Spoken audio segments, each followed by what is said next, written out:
The following podcast is brought to you by CDKOffers.com. Use offer code BrokenSilicon for 25% off Windows codes and Die Shrink for 3% off all other codes. Links in the description, and I will say more later. But for now, let's get to the show.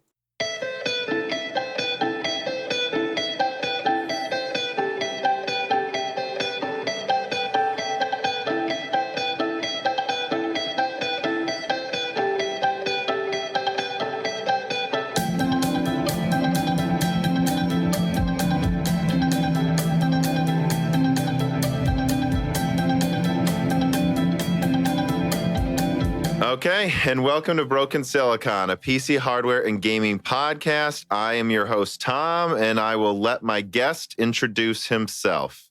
Hi, I am from Meyer Tech Rants. I have a blogspot blog, which I've recently started up and I've been posting on. I've got a Twitter and a Patreon. So if you want to follow me, feel free. I've also started up a Discord that's currently kind of empty. So if you feel like chatting with me, feel free to head on over. There's links all over. If you find me on any one of the platforms, I've got links to the others. So yeah, Meyer Tech Rants. Yeah, and I say article, but I guess you might say blog, is called Hardware Accelerated I/O and Consoles Coming to PC. I just stumbled upon this. I think I actually stumbled upon this because you sent it to me. I did, yeah. I tweeted in response to one of your tweets, basically saying, I think it was your comment on how you think RDNA 3 could have those SSDs on it. And I was like, I watched that video and I thought it was really interesting. But I was like, I think there's a better or more likely way that we could see those benefits coming to PC. So which we'll get to that. Yeah, we'll get to that at the end of the podcast. That was just a random idea I threw at a wall, which apparently was really interesting to people.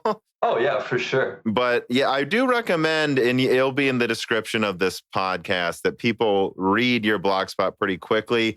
You know, before I invited you on, I read it and I was like, there's a lot of good points here. And I sent it to my technical editor and then someone else. And they're like, this is all solid. You know, so you passed several sniff tests before I reached out to you, but great. I'm glad you did send it to me because I really, really do. I've been wanting to do an episode just about solid state drives, whether it's with a total expert or not, just a conversation about why this is probably the biggest change coming in this next generation of consoles and eventually PC gaming. That I think, well, actually, I have an opening statement before we get into the meat of the podcast that I prepared here.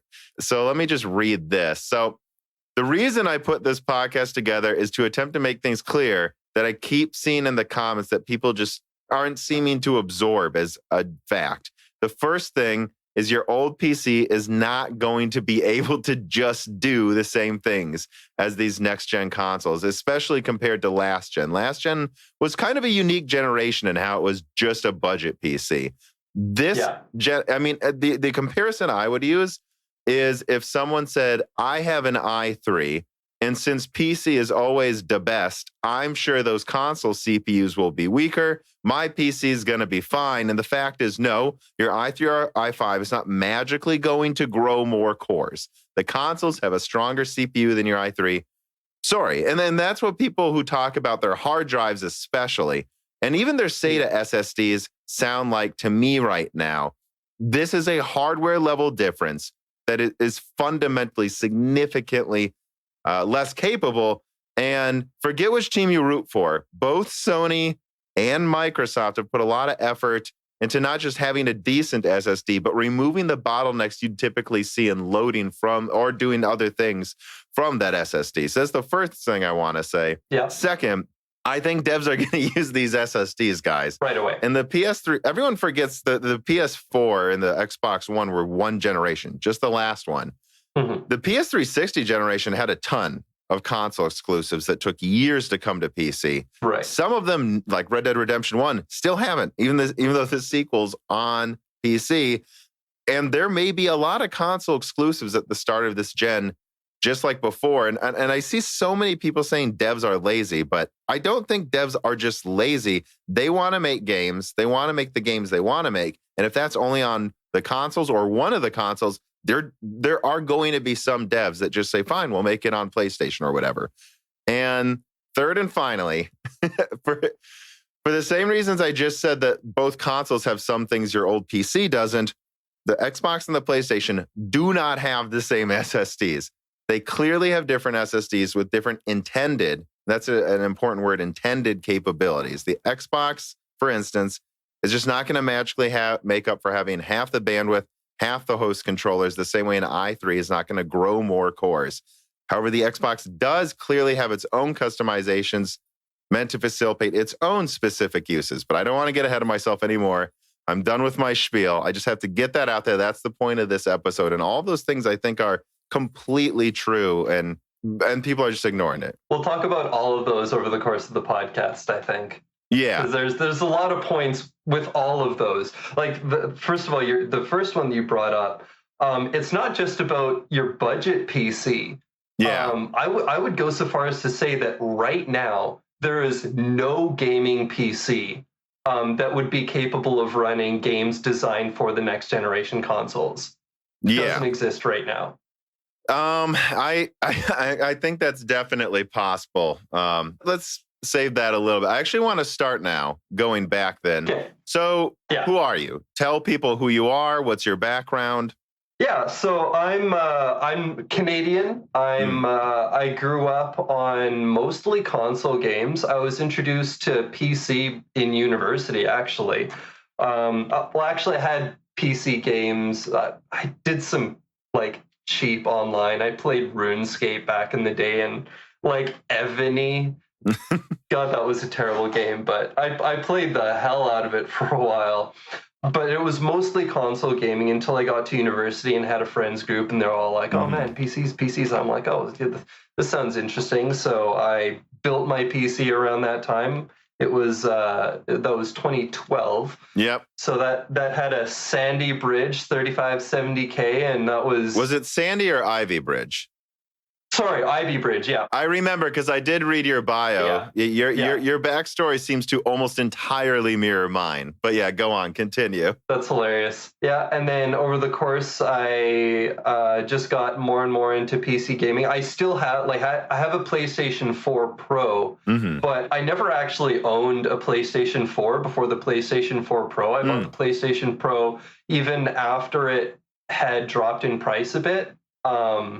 So I actually bought it originally to catch up on those exclusives or something. Spyro Reignited was the game that it was like, oh, Spyro, because I played the hell out of Spyro 2 Ripto's Rage particularly. I've played it over a dozen times. So I was like, oh man, this is coming, it's coming first to PlayStation 4. And plus there's a bunch of other exclusives that I want to play. So I started with I got Spyro, played the hell out of it, and then just kind of have continued into a bunch of the other exclusives on there.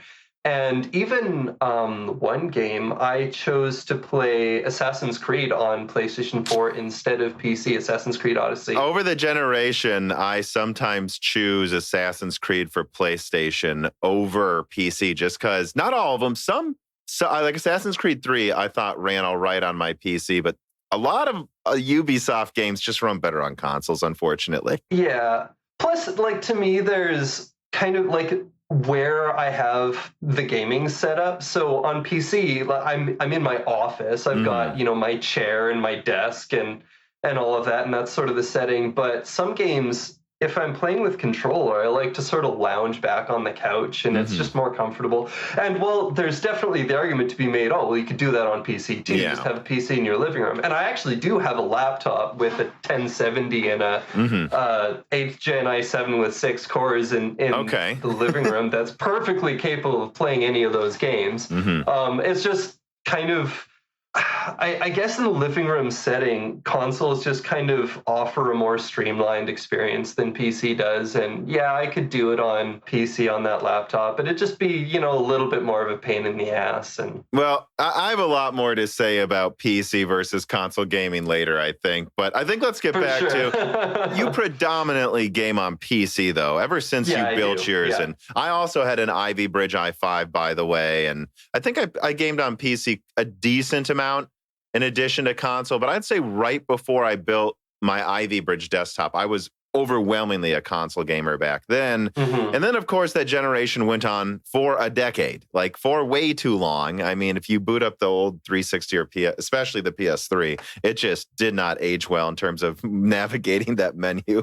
And back then, PC was super, super simple too. Like everything was on Steam. Everything booted quickly if you had an SSD. Actually, let's bring it back to that then. What was the first SSD you ever owned? So when I first built that PC back in 2012, I did not have an SSD in there. Me neither, I put in a 1 terabyte Western Digital Black, which I actually still have to this day. I think that hard drive is the only component that I still have from that original build. But it was maybe a couple years later, I picked up a 120 gigabyte Kingston SSD that was crap as far as SSDs go, but it was an SSD, and I could put some games on it. I was like, wow, this is so much faster. Yeah. 1.4, 1.5 times loading speed that I actually got in games and stuff. But it was a substantial improvement. There's a lot to be said too. I mean, my first SSD, I forgot if it was 2014, 13. It was a Samsung one. My parents went halvesies with me because of how often I drove up north with my desktop for college. And those are bumpy back roads up at Michigan Tech. And so that's not good for hard drives. No. And so I would get home and then I'd have to check its information and it'd take an hour. And once I got that SSD, that completely went away. And I mean, that was like $350 for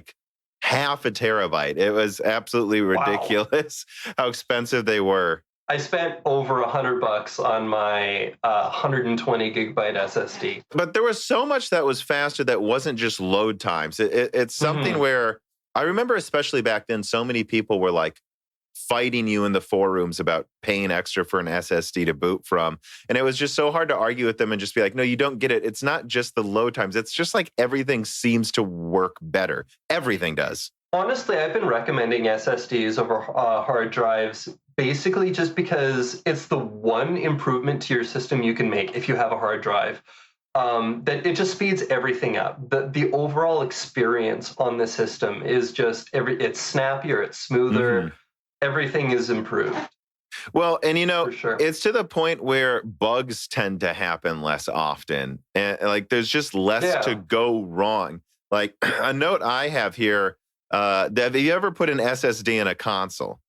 I never did, actually. I've thought about it. I think it just comes down to the amount that I actually use the PlayStation and the cost. SSDs are cheap enough that I could, but then I'd have to move all the games over. And it's just I know people that have, and they get, some performance benefit from it, and that's great.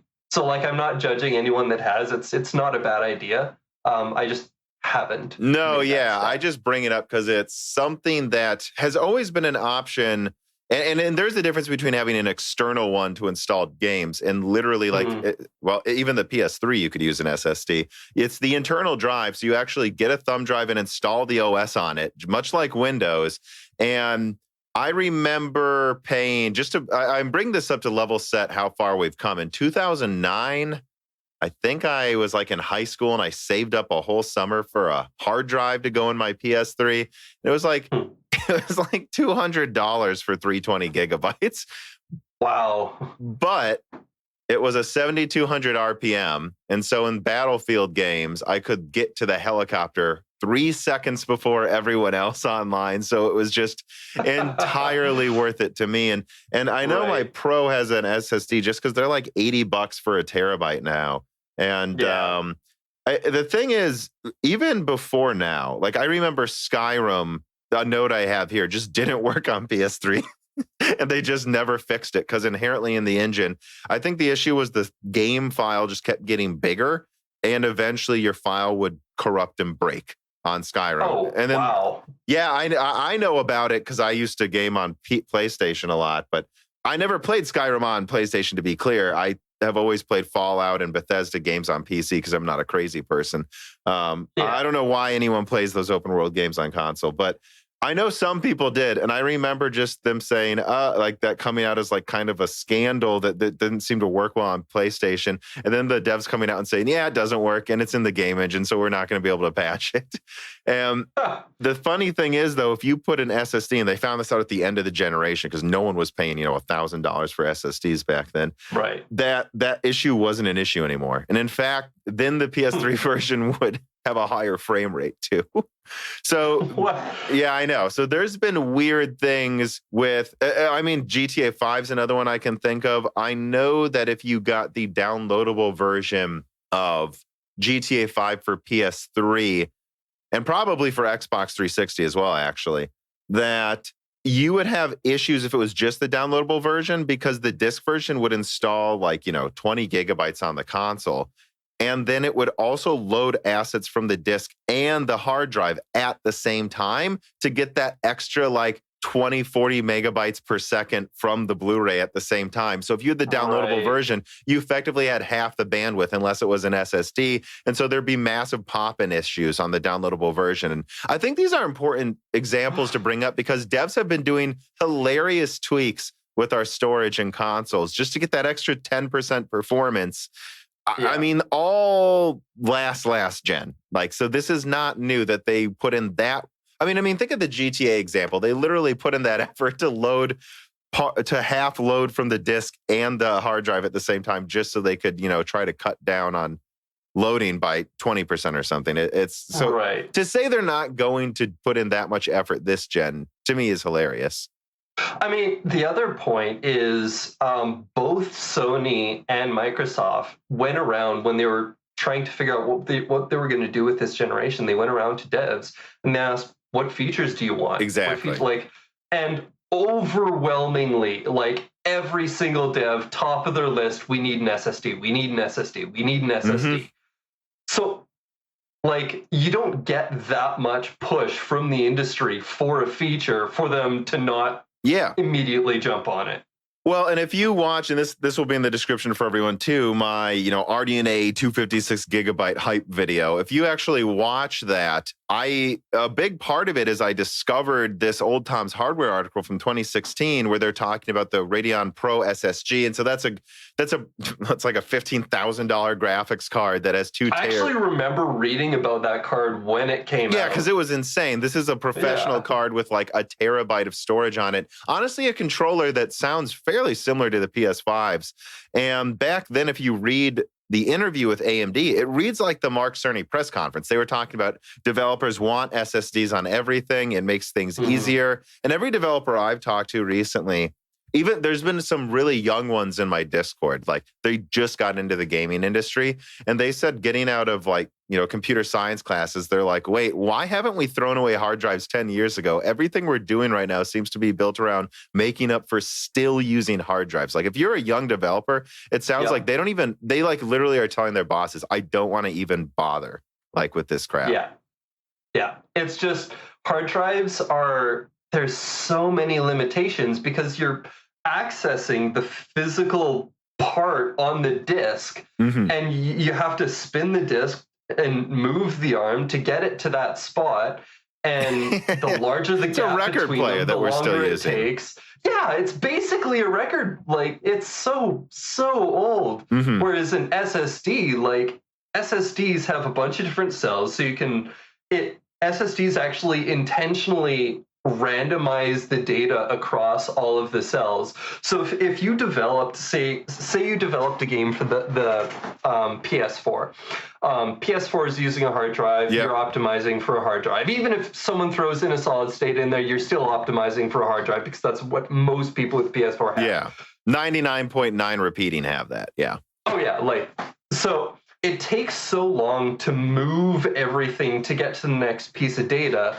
You have to make sure that wherever you are in the game, anything that you might be loading at any point needs to be within physical proximity on the disk. Yes.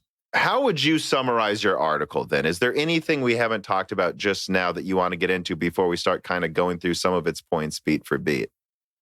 A general summary of the article is basically people don't understand where the bottleneck is. Like, yes, hard drives are super, super slow, and solid state drives are a lot faster, but people don't understand that It's not just speed, too. I've talked to a lot of people about this, and a lot of them, like, their initial response is like, I don't really actually care that much about loading times. It's not about loading times. Yeah. There's so much more that the storage does. Yeah. It's not just time spent staring at a loading screen. No, and I'm going to start getting to some reader mails here randomly. And for those who, and by the way, I just want to say to the fans, we got a lot of reader mails for this one. So cool. I'm going to get through as many as I can. And the ones I don't are put into the mailbag for later episodes. And even ones for the contact I have, which we'll get into with a few of these. He did have time. For those who don't, I have a contact who designs SSD controllers. He's the one who got me the PS5 info really early, at least regarding the SSD. He doesn't actually work for Sony, guys, so he doesn't have a vested interest, but he works with people who did. So that's where that's coming from. But anyways, Bollocks writes him, and he says, are you glad something other than the same tired old 20-plus year of general data compression faces are getting a spot in the sun with the PS5?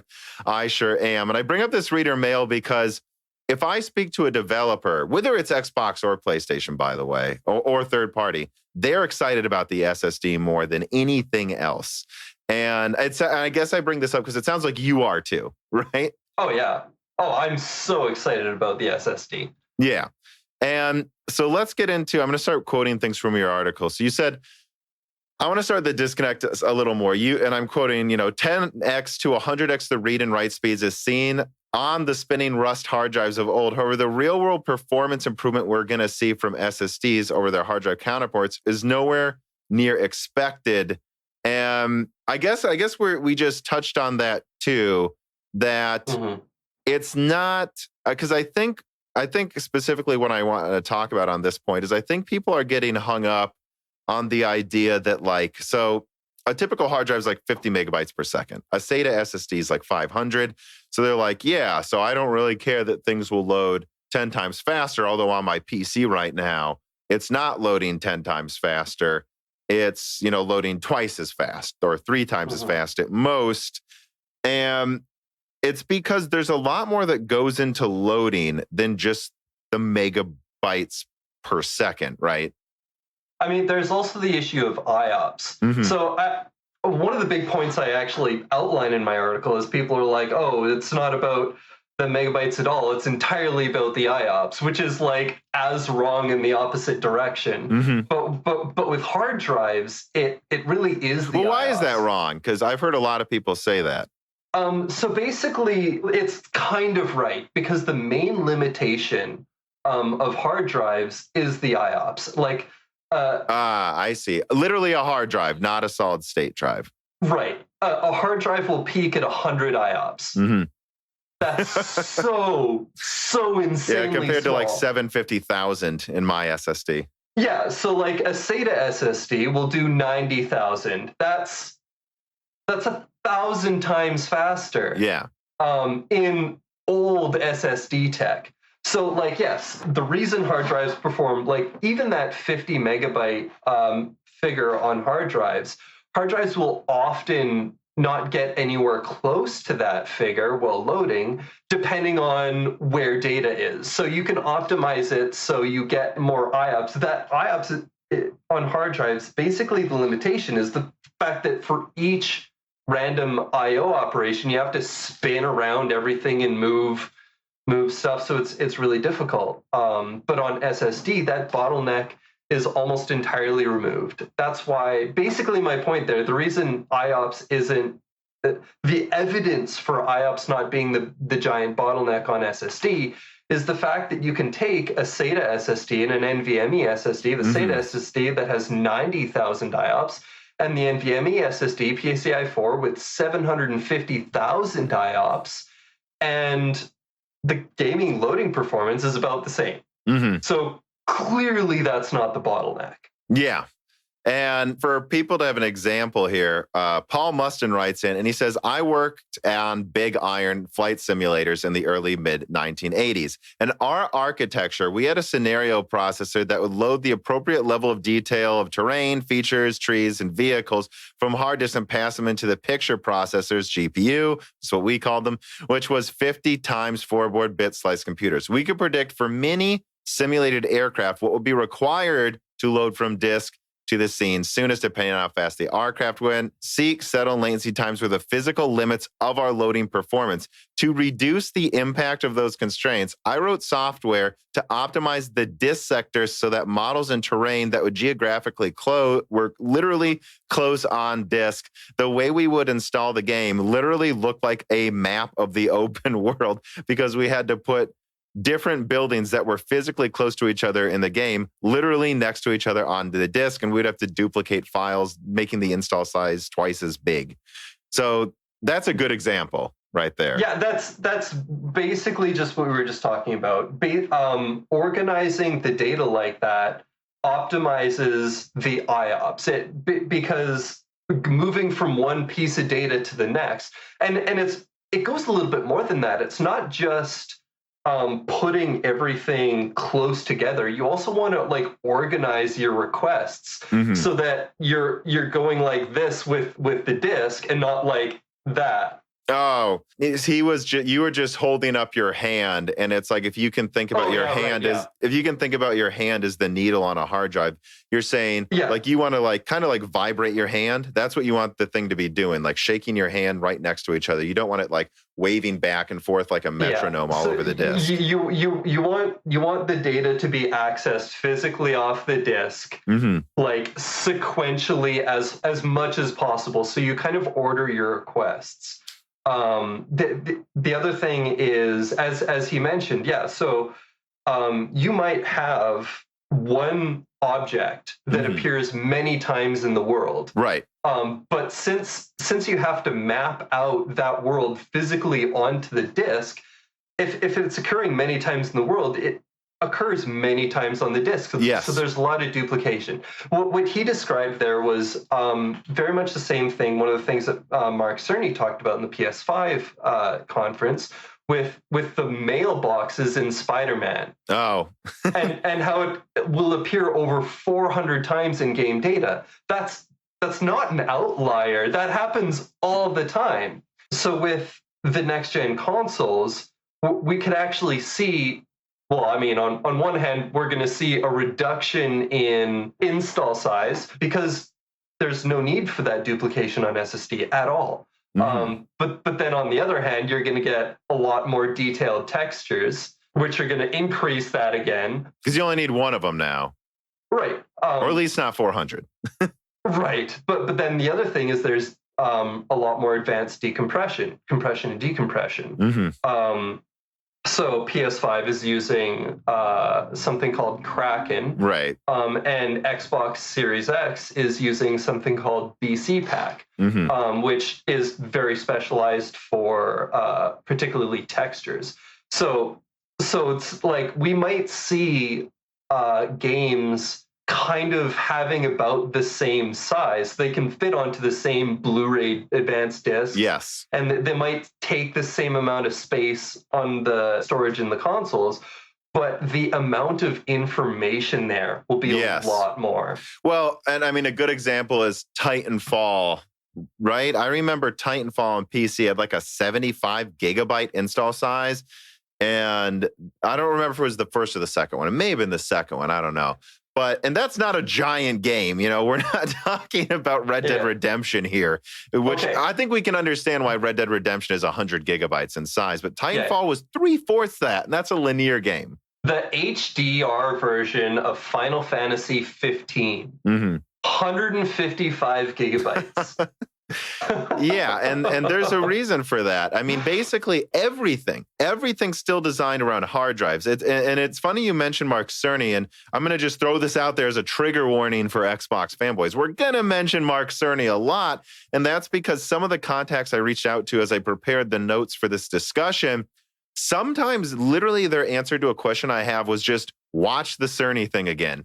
because there is a lot you miss in just watching it in one pass. And I rewatched a specific timestamp I was sent, which will be in the description, where it's like you literally see how everything, like we've said, is designed around either a hard drive or a solid state drive. That's because if you write it around a hard drive, it takes up more space and it's less efficient than if it's on an SSD, but it hurts the experience of the SSD much less than if you were to design for an SSD. I mean, I suppose maybe if they design a game for an SSD, it'll still work on a hard drive, but it's now going to go from like 1 minute load times to 20 minute potentially. And I just don't think they're going to ship games like that. I think, and that's where we're starting to get into even more of a meatier part of the discussion, which is it's just going to be a switch flipping for some devs. They're going to stop designing for hard drives. And once they do, it's over. Right. So what's going to happen once we see devs, even on PC, like ignore all of the hardware acceleration that we're seeing on next generation consoles.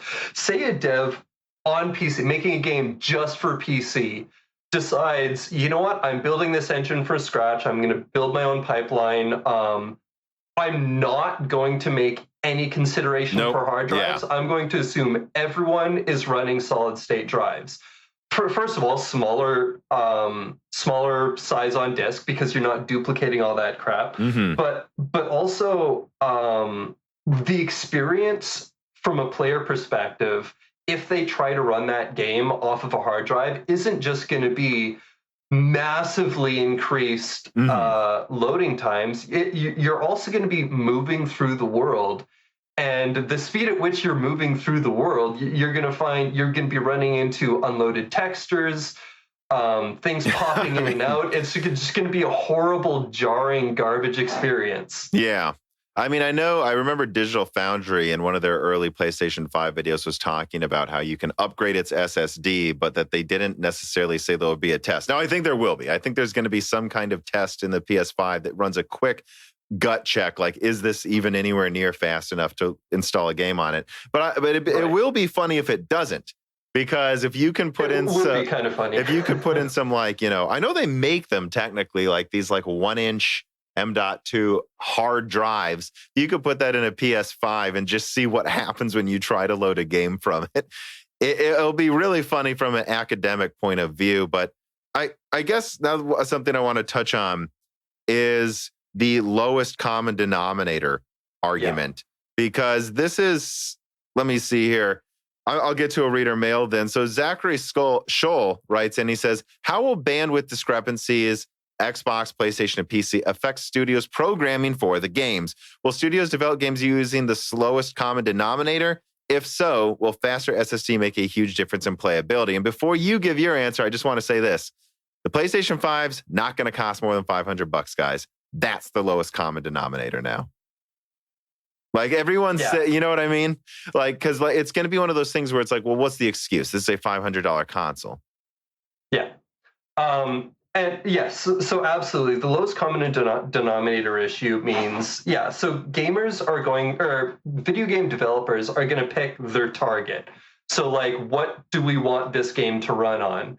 And with the next generation, honestly, it might take a little bit of time. First of all, because even 6 months after the next gen consoles have come out, the lowest common denominator, largely because of availability and how long it takes for people to buy things up, is still going to be the current generation consoles. So I know, I do think there will be a 1-year transition period. Yeah, so like Assassin's Creed Valhalla, for example, is going to run fine on your gaming PC. Don't worry about it. Yes, it's going to be on the next generation consoles too, but like it'll be fine. But as it progresses, basically once they drop support for the previous gen consoles, what's now the current gen consoles, which I think is by the end of 2021. I think that's when they're going to stop pairing. Yeah, I agree. That sounds. I mean, their CPUs are just too weak. But sorry, go on. The devs are going to pick a target, and honestly, PCs are probably going to fall to the wayside a little bit, just because of how advanced the next-gen consoles are. Not just because of how advanced the next-gen consoles are, but how easy it is to make use of that storage. Like Mark Cerny even says, he's like, you don't have to worry about decompression. You don't have to worry about the hardware acceleration. You don't have to worry. All you have to do as a developer is say, I want this piece of data, and then you get that piece of data instantly. Yes, and that's something I think people don't take to heart as authentic, the listening to developers slide they put up. This is what the developers want. And this is going to go for both PlayStation and Xbox now, what I'm about to say. Like, the idea that they're just going to ignore the features in the PlayStation 5 or the Xbox, to me, is hilarious. Like, they're, of course, going to make full use of the PlayStation 5's SSD, full use of the Xbox's, high compute unit count and everything else it has uniquely. Like, they're not going to ignore the performance of either console. And it's not hard to make good use of it. Like, they go out of their way, both of them, to talk about how they learned their lesson, frankly, from the PS360 gen, that if it's not easy to program for, if the unique capabilities you have aren't easy to take control of, they're not going to use it. Both consoles are substantially easier to program for than any previous generation. They're going to maximize the Xbox and the PlayStation 5. I'm not at all worried about that. I'm pretty sure 2 years after launch, every game we see, they're making the best use of the Xbox and the PlayStation. And that's kind of, it ties into a big misconception. Like, a lot of people are like, oh, are they going to make use of it? It's actually more work to not make use of it. People don't get that. Yeah, and I just think I keep seeing this thing like devs are lazy. They're really not. I think a lot of this in the PC master race mentality comes from like when you get bad console ports and all of that. And the bad console port era, all of that came from just how much more powerful the PS360's CPUs were, and then they had to like maximize for basically no RAM. Like, that's just not an issue anymore. And I think people still point to games like Red Dead Redemption 2 and go, see, it's unoptimized. And I'm like, when I look at the benchmarks, the RX 570 on PC seems to perform maybe a little worse than the PS4 Pro and Red Dead Redemption 2, but the PS4 Pro's actually has like more asynchronous compute units and all this other stuff. So there's a reason I'm not seeing this disconnect. Like, the reason Red Dead Redemption 2 is so hard to run is because it's just a hard to run engine. Like, it's a big open world game. I know it doesn't run at as high a frame rate as The Witcher 3, but that's because way more is going on in the background. Like, if you go into Deadeye mode, you can see like 100 animals running around in the grass. They're actually rendering that, guys. That's why it's a hard to run game. Right.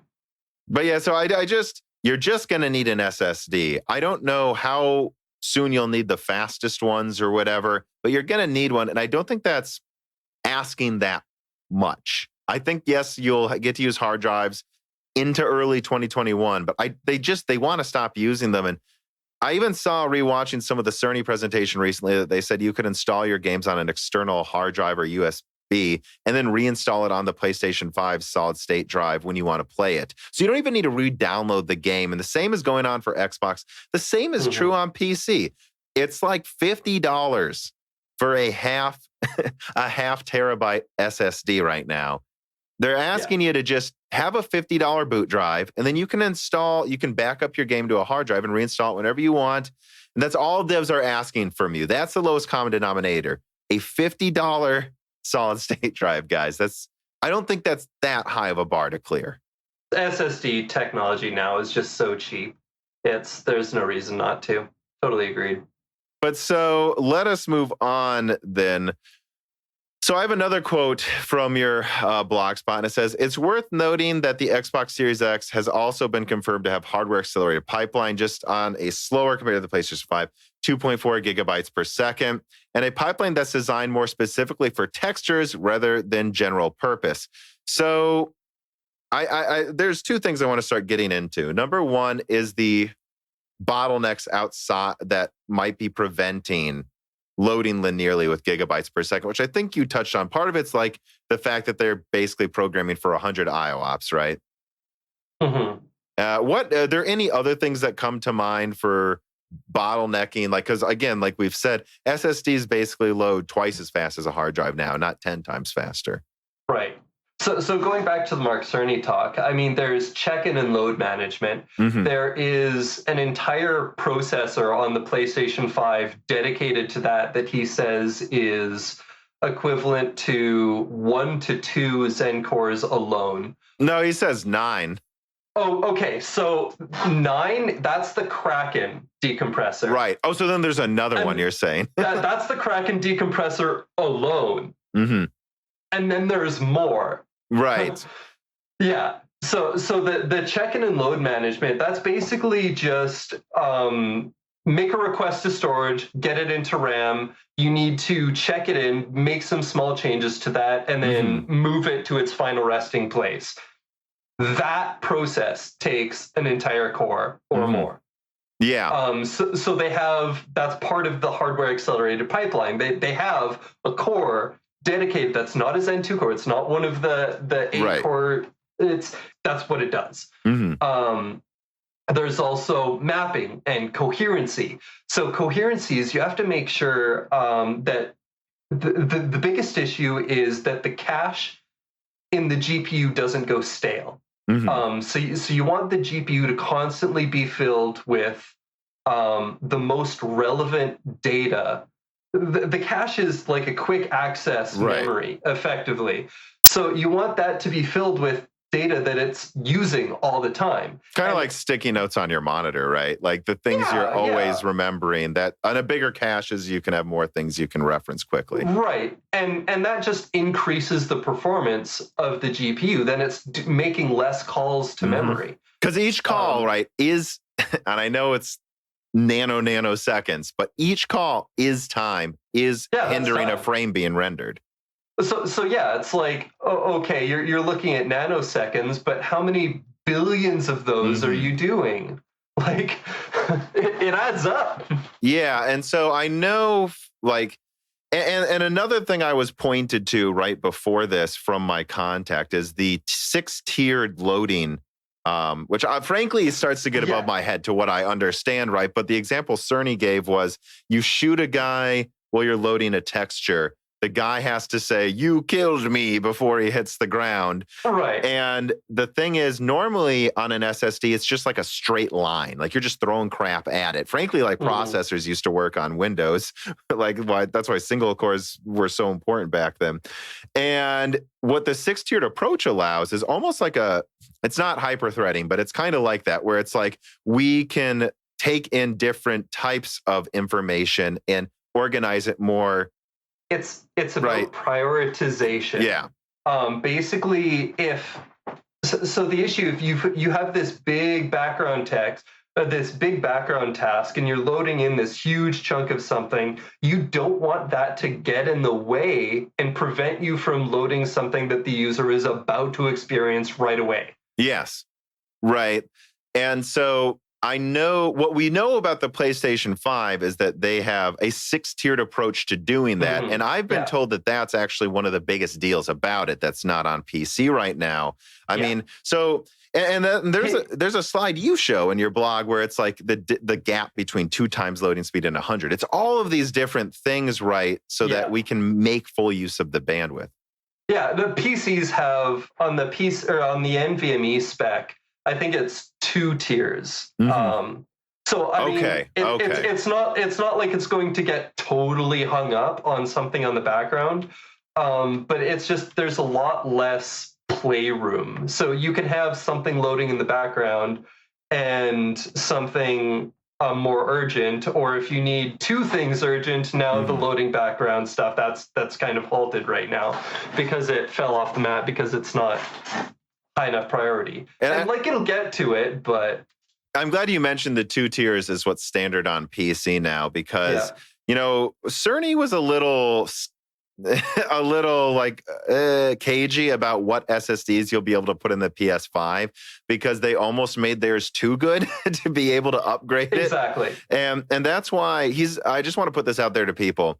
When you see, so a 7 gigabyte per second drive, is is better than what's in the PlayStation 5. No, I think they think that's just barely enough to keep up because it's 7 gigabytes per second of uncompressed data. So that uncompressed is always way more, I shouldn't say more efficient, but is it's like much better than compressed data, because some data can't be compressed. So effectively, it might catch up to that like 9 gigabytes per second you're seeing of the compressed theoretical rate in the PlayStation 5. But additionally, they're saying 7 gigabytes per second with 2 tiers may get close to our 5.5 gigabytes per second with 6 tiers, is basically what he's saying. Yeah.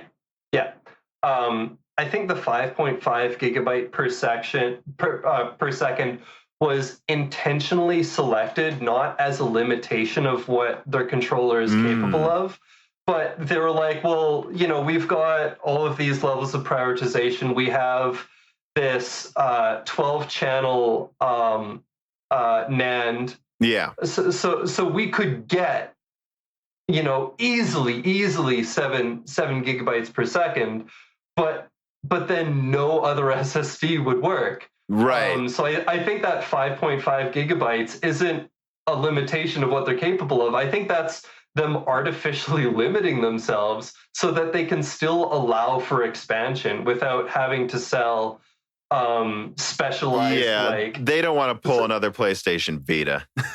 or exactly what Microsoft's doing. Yeah, we'll see how that pans out, I guess. But I think there are a few things going on here.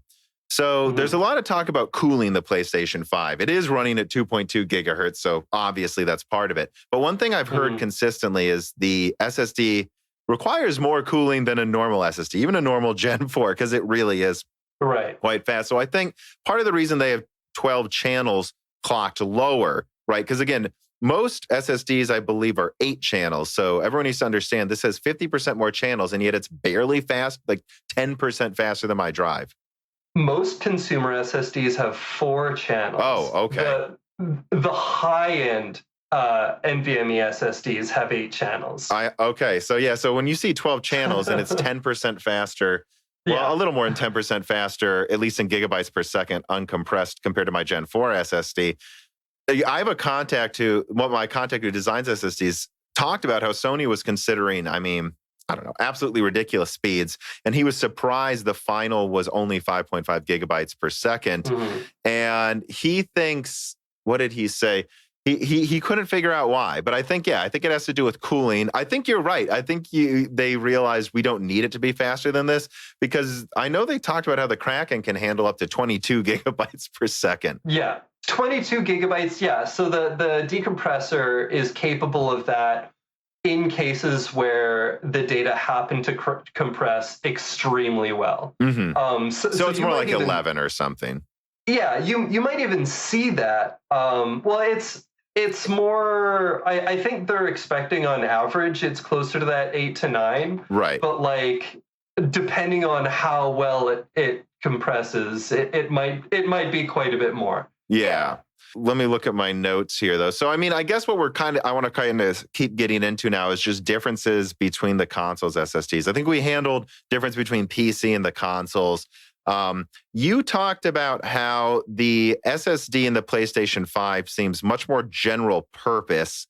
And I think we both agree that the Xbox has some customizations for swapping textures quickly. I don't know. I guess I'll start with the Xbox then. What do you have to say about any customizations in the Xbox? And I guess let me just round out this too to keep in the back of people's minds. Like, we know the consoles have 8-core processors. We know that the PlayStation 5 is a Kraken that's equivalent to 9 Zen 2 cores, and then another 1 or 2 cores and additional co-processors. And that is for like the dual host. Like, they want to be able to send 2 data streams at the same time on the PlayStation SSD. Now, I also know that the Xbox has a co-processor that's the equivalent of 5 Zen cores. So even that, to keep up with the Xbox, you probably need a 3900X. It sounds like. Yeah. So on the Xbox, admittedly, Microsoft is being a lot more cagey about their compression. They're not ready to talk a lot about. They've given more data to partners, people that are building games on it. But the information that we have is I found a Twitter thread between a guy named James Stannard and Richard Geldreich. And it's basically, he's trying to get the guy to open up, like get more information out of it.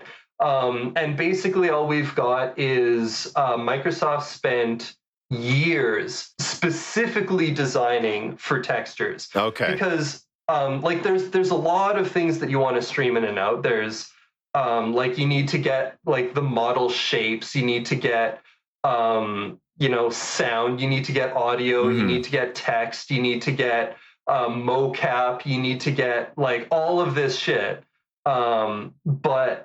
But textures is the one in particular that is the most demanding. And Microsoft realized this, and so they just went, you know what, we're going to just put all of our effort into textures, because if we can get textures to be insanely fast, then the other stuff not being as fast doesn't matter as much, because they've eliminated the biggest bottleneck. Well, not eliminated, but so what they're saying. Well, there's always bottlenecks, but this is something So the Xbox it's called BCPack. So block compressed pack.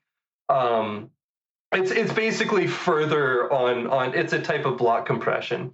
So they're saying the level of compression is maybe as much as 30% better with that than Kraken does on textures. Ah, okay. See, that's a number I haven't found yet. Okay. Yeah, 20 to 30%, they're saying. So that doesn't mean the Xbox has faster storage. No, of course not. For textures, the rate of compression is more specialized. I think it's a good solution that's going to result in a lot of positive performance. Right, and that's what I want to talk about, like, because I think people get so hung up, and you see this in the PC world with Nvidia versus AMD, but and Intel, but especially in the console world, it's actually it's like they always get hung up on comparing the consoles, and it's much more interesting to look at the consoles individually for what their intended design goals were.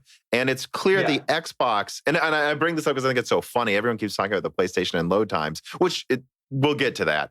But the Xbox thought of it more from a PC mentality, and it's like, what bottlenecks do PCs have in loading and swapping textures? And that's what, forget the PlayStation. We're not talking about the PlayStation. Xbox on their own designed this SSD to load like a top-end solid state drive, despite costing less to make. And BCPack's part of that, right? Yeah.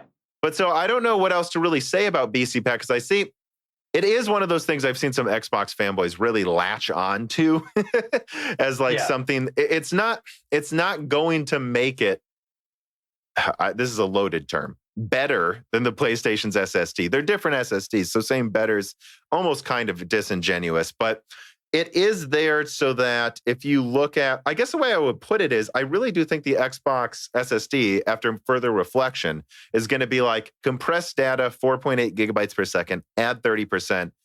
For loading, it will be specifically for loading specific type, like traditional games. Who knows what we'll be able to make with in the future, but for traditional games, it should load things like the top end Gen 4 SSD or better. Right, that's what it's built to do. And don't you think? And BCPack's a bit guarded, so it's hard to say for sure. Like, I can't get anyone to say much more than that. I mean, I think what's going to happen. I think a lot of this tech is eventually going to come over to PC, and then Xbox is going to be a little bit behind. But for now, with BCPack compression, I think it's gonna perform as well as any PC SSD. Yeah, because of these customizations. And I also think that the BCPack's also because, and this is something some people gloss over, but the fact that the Xbox has two memory segments, which I know the initial dev kits, I know they had 22 gigabytes of RAM. I know that 6 gigabyte segment was initially planned to be 12, but I think they want to keep this a $500 console. Right. And so I think part of it is, like, I mean, what games, and I know 3.5 gigabytes is used for the OS. So that's 2.5 gigabytes for system. Guys, they're going to have to pull from that 10 gigabyte segment for, the system memory for the game. What game do you have now that only uses 2.5 gigabytes? I mean, come on.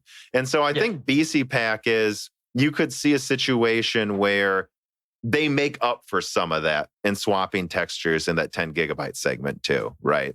Mm-hmm. I think the last thing I'll say about the Xbox SSD is it's not about being 30% faster than Kraken. It's 30% faster at the same speeds of types of loading as Kraken, right? Potentially, which we still don't know, I guess. I don't know what else. It doesn't mean the SSD is going to perform 30% faster. It means the decompression is like 30% more efficient at texture compression. Potentially, right? We still don't know. Potentially, yeah. Or at least it's 30% bigger than the numbers would suggest, better than the numbers would suggest. And so I think at launch, there's no way around it.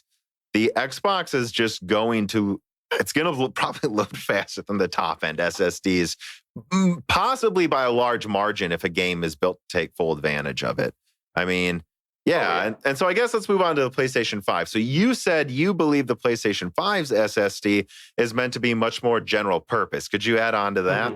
So earlier I was talking about all of the different kinds of things.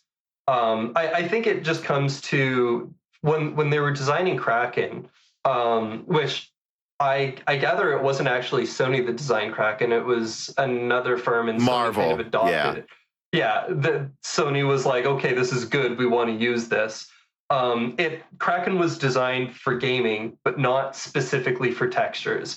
So it's a similar rate of compression for audio and models like tris and vertexes and mocap and all of that other stuff that you've got to load in from storage. It's just good at everything. Let me add on to that too. I've been told that they are developing this controller and its SSD and a similar Kraken system for servers. So this isn't just going to go on the PlayStation 5. They plan to sell this to consumers and enterprise eventually. Yeah, so that was basically my point. So Kraken is not specifically focused in on textures. That makes it kind of like it's not as advanced, it's not as densely compressed for textures, but it'll be more densely compressed in other ways. Right. And I think time will tell which is going to matter more. Is I would suspect, my personal opinion, I would give the compression win to Xbox right now. For sure. But that's still not taking into account like the speed of the SSD and the rest of the and the rest it can do, right? Because I think this is what's so hilarious to me. The more I look at the specs of these consoles and like get into the tech behind the SSDs, I think when Cerny gave that presentation, everyone was like, "Oh, all PlayStation cares about is load times," and it's like, no, I think that's what Microsoft cares about. Microsoft wanted to make a way where, I mean, let's face it, and that's one thing I'll touch on now. Like, I know Seagate makes the proprietary SSD for Xbox, and I hope they don't charge more than $100 per terabyte. I personally think that's what they'll choose the price is, because I don't think they're going to gouge too much, but that thing's like $40.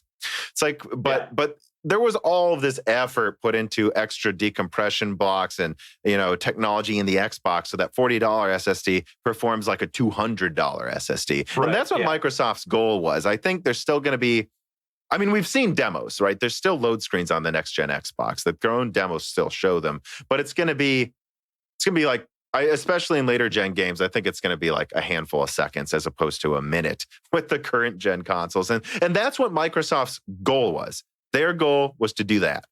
So for the $40 SSD, Sony's goal was to spend much more on the SSD and I think use it as a large pool of RAM. So for the same amount of money, it's not as good as loading textures, but it also can go up to 9 gigabytes per second. It also has multiple co-processors for moving multiple streams of data at once. It has, as far as we can tell, at least triple the tiers of storage hierarchy. This is for being used as a pool of 800 gigabytes of RAM, if you ask me, and much more. I mean, that's what I'm seeing here.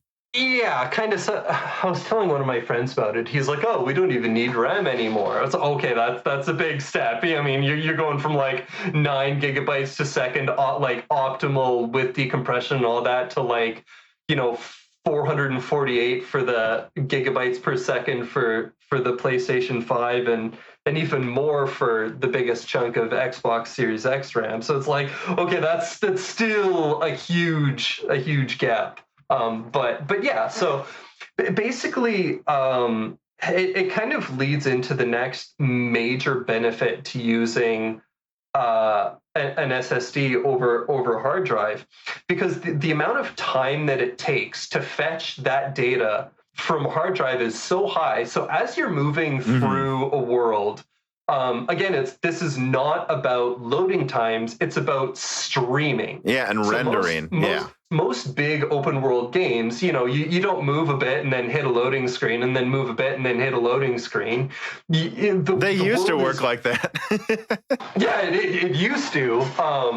And in fact, I was really surprised. Final Fantasy VII still does that. No. Like each area is kind of sectioned off, and if you move from one area to the next area, it's like, oh, there's a loading screen. Oh, okay, great. Thanks for that, by the way. But with hard drives, what you have to do as you're streaming in that data, you have to anything that the player could see or interact with in the time that it takes to load that in from storage has to be in RAM now.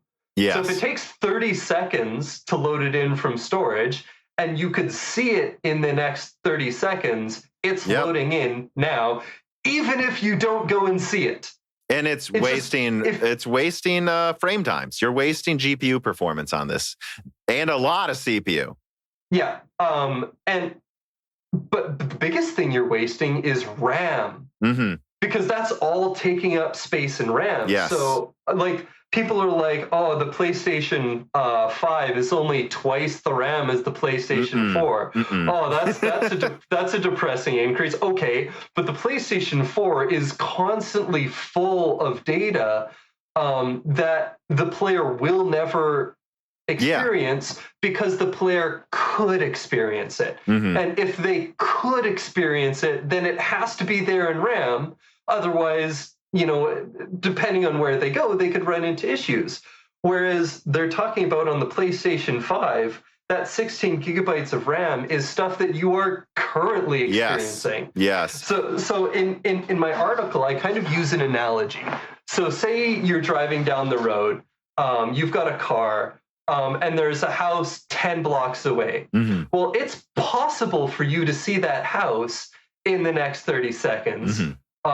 So the living room for that house is loaded, taking up space in your RAM right now. So, and you might not go there because you're the player. The choice is up to you. But you might, so since you could, it's got to be there. In the PlayStation 5, they're talking about not only is that living room not loaded when you're standing at the door of that house, but as you're standing inside the living room, they will load out stuff that's behind you. Right. Because in the time it takes you to turn around, they can pull that in from storage. And that is insane. And that's what makes it so hard to describe this, because it sounds like science fiction, but it is a fundamental it's a fundamental advantage, right, in running games that the PlayStation 5 will have. And I can't quantify it because we don't know until they show games. And that's why that Cerny press conference was the goddamn worst thing to show first. They should have shown the games and then explained how it works, right? Because I suspect once we see games running, like I've been told the main character of Horizon 2 has more polygons than every character and asset in Horizon 1 put together. So we're talking about like 1 million polygons versus I believe it was like 80,000. And I'm like, that's a PS2 to PS3 jump, guys, in polygon count. And, and I know specifically from someone who works at Rockstar that they're talking about GTA 6 as an example, everyone. And if a lot of rumors are going around how they want to make GTA 6 either the entire US, or at least the East Coast. So they want to put Liberty City, and I don't know what the Miami one was. They want to put all of these cities, and if you think about it, GTA 5 is really just 2 towns or something. Like it's not that. Honestly, that goes beyond getting that amount of size. That goes beyond compression. That's using like really advanced algorithms for procedural generation, because it's way shrunk down cheap. though, so it's not like it's okay. So think about the size of, I think it's called San Andreas in GTA 5. That's LA. So just remember that the drive to like North Carolina is going to be like just the part of the map in Red Dead Redemption 2. It's not going to be literally the drive to North. But nonetheless, this is a map that's supposedly over 10 times bigger than anything they made before. And if that's true, I mean, imagine if you get in a jet and you're flying from Miami to New York in game, even if it's 100 times smaller scale, everything you're flying over in a traditional, game, you'd have to be loading all those houses in case you jump out of the airplane, right? Yeah. And so you need a next-gen storage solution to even do that. So that's not going to be on last-gen hardware. They're worried about even putting it on PC for years, is what I've heard.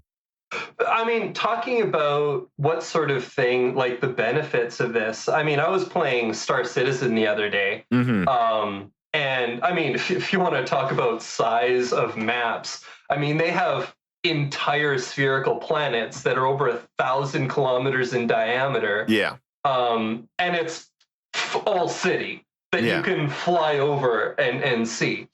But there's a lot of stuff like, there's a new city in Star Citizen. They just added it called New Babbage, and there's basically a hyperloop that moves you around from one section of the city to the other. But with the speed of the hyperloop, they can have, move you through a section of city. But if you actually look at the buildings in the background, they're very low quality textures. Like, you can't pixel peep them at all. You just kind of have to be like, oh yeah, that's a thing. Sort of suspension of disbelief. Yeah, I believe that looks like a thing. But then it gets faster and it actually just goes underground. So you can't see the city moving by you. And that's probably because, like, Star Citizen will still run off of a hard drive right now. So if they allowed you to move over the city and experience all of that at that speed, there'd be textures popping, buildings popping in and out, and it would pull you out of that immersion. Lots of games you play now, so like Black Desert Online, you've got a horse, you're moving from one area to the other, you get into a city and poof, all of the people appear. Yeah. Well, that's immersion breaking. It's incredible. Another Star Citizen one, I was standing on a frozen lake looking across it, and you could see the tiled textures. Having more space in RAM active that you could use for those bigger, more impressive textures means you can have a lot less reused textures throughout the universe. So it's seeing the repeated things doesn't pull you out. It's more immersive. That's the word that I was looking for. The developers have been talking about mocap. So if you've got a lot of characters in an area, so mocap it's big because there's a lot of detail to the movements. So what they end up doing is they reuse a lot of those mocaps. So like non-important characters, they're all kind of doing the same motions over and over. I've seen that in the background in games like these. You'll see people close to you walking like humans. You'll see a main character or your own character look incredibly detailed. And then in the background, you'll just see people walking like it's Minecraft or something. Right, like, and that's just a limitation of. So a lot of people are like, oh, so having all of that more RAM, it doesn't matter because it's all just a GPU performance limitation. No, it's not. There are two different things. There's some things that's GPU performance limited, and then there's something that's like RAM and storage limited. And all of these things that I'm talking about, these are all like RAM and storage limited things that even with the same last gen GPU performance, we could get like more detailed, larger textures, more mocap, more more things in RAM, so you see less popping. Like there's a lot, even without increasing the GPU, there's a lot of benefits that we can see from just improving the RAM and storage. And yeah, so that's my section of the rant. But yeah, so I mean, and I'll give a couple more firm examples as well. I mean, Cerny specifically goes out of his way to talk about how fast you can load 2 gigabytes, right? And he's doing this for a reason, right? So if you think about loading 9 gigabytes per second, theoretically, you can load up the RAM in under, right? And you don't need to load all of it at once, probably, to boot up the game. So they're talking about loading entire games in under a second, theoretically. Like it's like, we're not talking about, oh, maybe you'll load in under a second. We're like, they've already demonstrated Spider-Man loading in under a second. And we know that DevKit on old hardware. Yeah. And all it had basically, it was my understanding, by the way, is it was basically just a PS4 Pro with the new SSD bolted on top. And that SSD they bolted on that, and this is a demonstration from a year ago, which I can put a link in the description for that as well, that SSD was about half the speed of what they're working with in the final console. And so, no, Sony actually put in the effort to be able to move in assets and enough assets to fill the RAM in under a second, basically. And it's just a different mentality. Like, you know, Sony wants this to be used as a giant pool of memory so that you can literally be streaming in information fast enough to do half as much work that you used to have to do. Microsoft's focusing on load times, right? And streaming in textures as well. Yeah. In my opinion, on the PlayStation 5, games developed for the PlayStation 5, loading times won't be a thing. Worst case scenario, you'll see a black screen for a second and a half before it pops up. I don't even think that. I think it's literally no load times. Yeah, that's worst case scenario. That's if they have to dump everything from RAM and load in everything in fresh. Which, when's that going to happen? Which there's 2 more things I want to touch on about this 2 differences between the consoles, and that I want to get very clear here. This is when we start to get into my speculation. Everything I said before with the loading times and stuff, a lot of that comes from talking to developers. This part's my speculation, but number one, when I've heard people mention Xbox, and I don't want to make this Xbox versus PlayStation, but I just want to make people understand the difference between the SSDs. Xbox talks about suspending 3 games at once. Well, they're going to have to reserve parts of the SSD for that, I'm pretty sure. Yep. And then people talk about suspending games for the PlayStation. I wouldn't rule out that there is no game suspend, that they just stream from the SSD. Like that might be a foreign concept. Now, obviously, you're going to have to spend some time loading it into the RAM, right?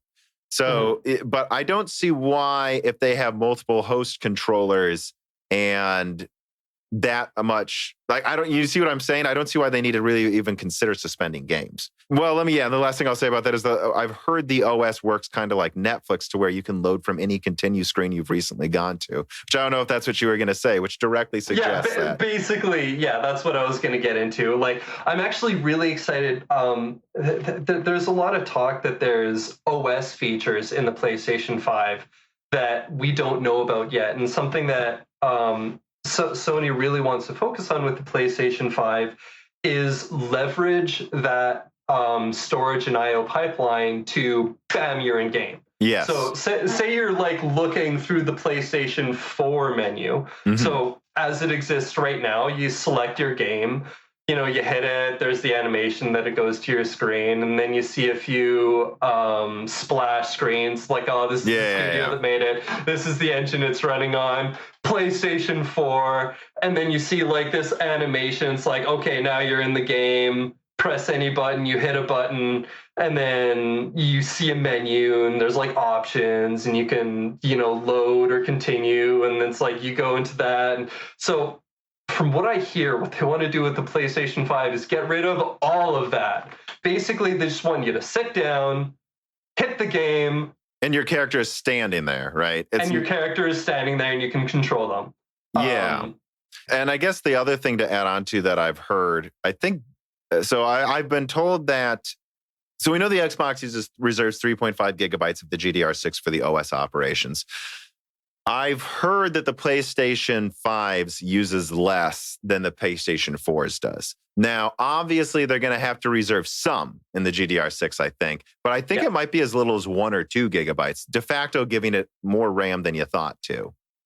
Yeah, I mean that's entirely possible. Honestly, even without that, just the amount of RAM, I think there's going to be a period of transition where developers kind of get used to the idea of having that Yeah. much RAM available to them. And they might, like, I don't expect the amount of RAM to be a bottleneck for a little while. Like, yeah, okay, it's only No. twice as much RAM, but so much of that RAM is in active use before, they might have it like the That's true. Yeah. person playing is looking at 1 to 2 gigabytes worth of data and everything else is background idle data.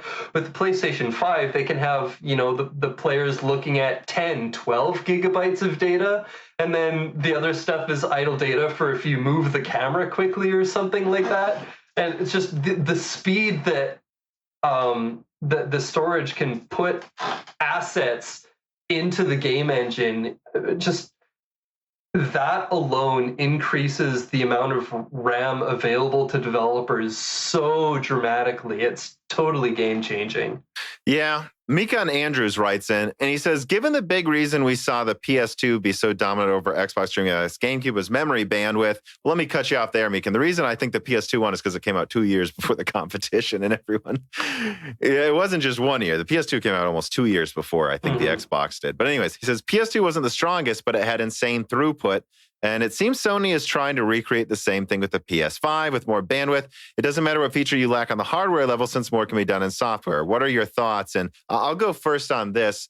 I honestly just think what's going on with the PS5 is an evolution of the PS4 mentality. If you think about, with the with the exception of the PS3, which had its problems, the PS4, well, I guess the PS3 kind of did this as well, but the PS4 was just like, what's the bottleneck right now? RAM is definitely a problem. Let's make sure that bottleneck isn't just gone, but completely gone. And let's give them a 500 gigabyte hard drive so that we can have complete open world games. And so I think the PS5 is less of an idea of like a throughput advantage, although I guess it is, but it's more of a, all right, we solved the RAM problem. What's the next problem?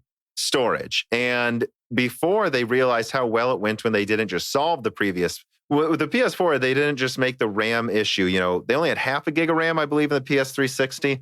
So, and the PS3s was segmented, so it was a huge issue. And so they said, let's not just solve it with 4 gigabytes. Let's solve it with 8. Eventually is what they came to. That's what Xbox said too with the Xbox One.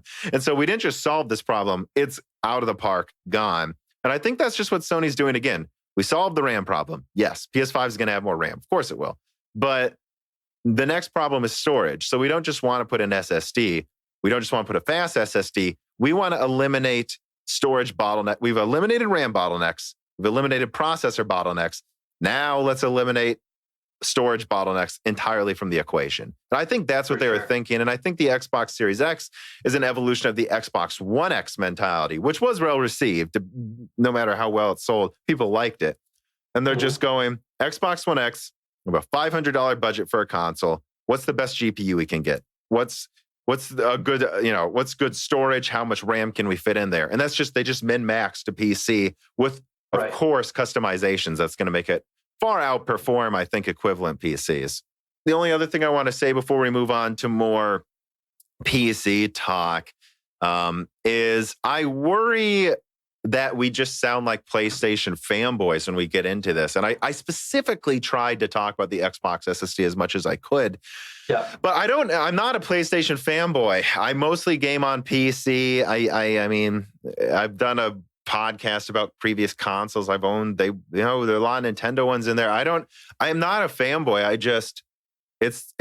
I really am impressed by what was talked about in the PlayStation 5. And this is an SSD podcast. So I just want to make sure everyone understands that Sony's presentation was mostly about their SSD. So if we have an SSD podcast, how can we not talk about the PlayStation a lot?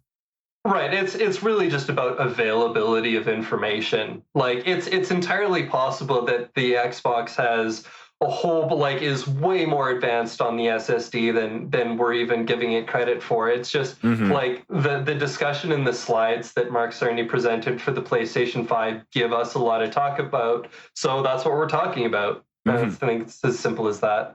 Yeah, and there are people that go, why don't you talk about, Xbox more often in its customizations, for like the teraflops and all of that. And it's because, Right. and people get mad when I say this. I don't have much to say. It's as strong as a 2080 Ti. I don't have much to say outside of that, right?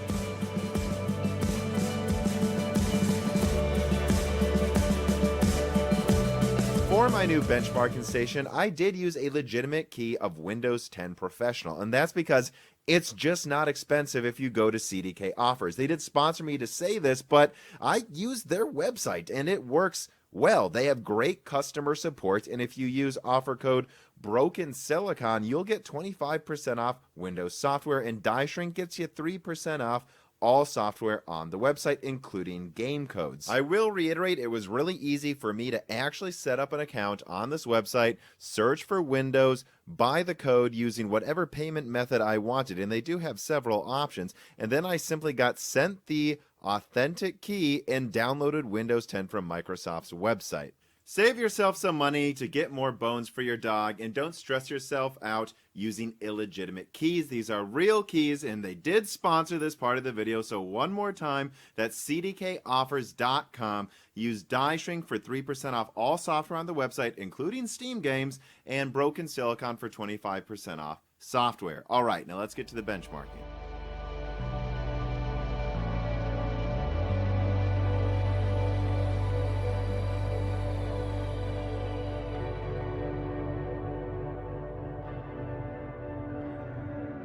Like when you look at its performance, I know it has all of these things that are going to go into RDNA too, but I've had 4K gaming for a while now on my PC. I expect the GPU and the Xbox Series X to be, in terms of outright performance, be not quite a 2080 Ti, but in terms of ray tracing performance, oh boy, I'm expecting at least 3 times, if not 4 or more times, the ray tracing performance. I think the ray tracing in the entire Turing generation was just Nvidia going, we just want to get something out there right now so people can start mulling it over and get used to the idea of it being there. But it's not really going to get used. It's just like seeding sort of what could be done with it, and then in the future generations we're going to follow up with a big crash, and we're going to, everyone's going to start using ray tracing. Let's touch on that, actually, because that wasn't in the script, but that's something I would love to talk about. What makes you think that the Xbox specifically here, because it's a more traditional comparison to PC, I think, compared to the PlayStation. Mm-hmm. What makes you think it's going to have, I think it will have better ray tracing than the 2080 Ti, but I have no number to throw at it. What makes you think it's going to be that much better? It really just comes down to how bad the 2080 Ti is at ray tracing. So it's more of an indictment to Turing more than a praise of the Xbox. Exactly. Like Turing, anyone who bought a Turing GPU for ray tracing got screwed. Because not only are there no games right now that really can make use of ray tracing, the games that do try to make use of ray tracing, the ray tracing performance is so bad on them, just tanks your performance on the game. So most people that have it don't use it, and that's not going to get better, because in the future, so there's multiple different ray tracing implementations, ways that developers can use it. There's reflections, there's shadows, there's global illumination, and I think there's even others.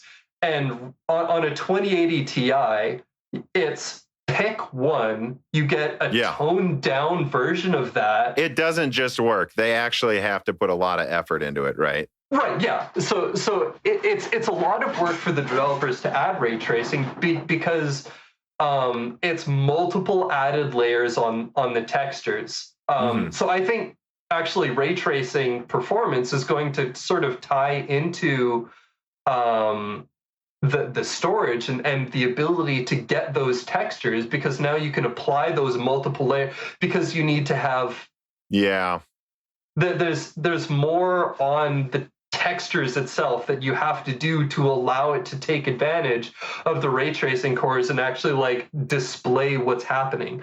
But So on the 2080 Ti, it's you pick one of those, you get tanked performance, and it's just a terrible experience. Developers are going to want to use more than one of those and have those not tank the experience. So in order for ray tracing to be a feature on the next generation consoles that developers make any kind of use of, the performance is going to have to be adequate to use at least two, if not three, of those different types of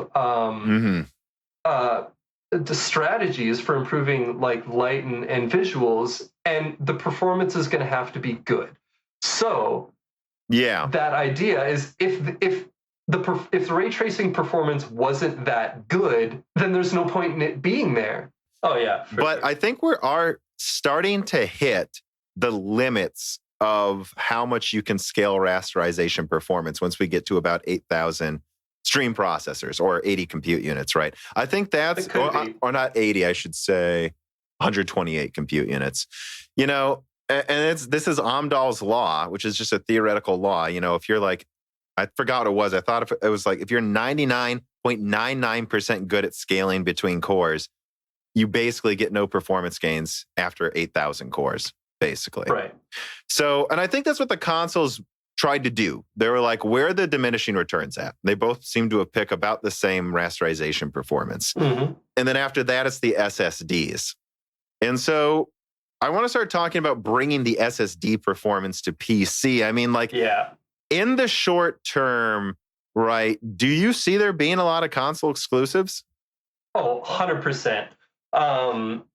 Basically, it comes down to all of that pipeline acceleration on the consoles. It exists on both consoles. It doesn't exist on PC. And, well, to some extent, you could use, like, just regular CPU cores for that. Like my 3950X can probably keep up with the PlayStation 5 through brute force that way. Well, I mean, the CPU. It would probably, I suspect it would come close, but not quite. Well, the only thing I'll say is it's at 4.2 gigahertz instead of 3.5. Right. Yeah. So maybe. But it's funny we talk about it. It's just barely making up for it, right? Right. But yeah, at that point, just barely. And in order for a game developer to bring a game to PC, say a game that was developed for console to get ported to PC, in order for them to do that, they need enough people need to have hardware that can run it in order for that game to be successful. So they could put all of that energy to building that pipeline on a 3950X, and your PC would run it, and a few other 1,000 people's PCs would run it.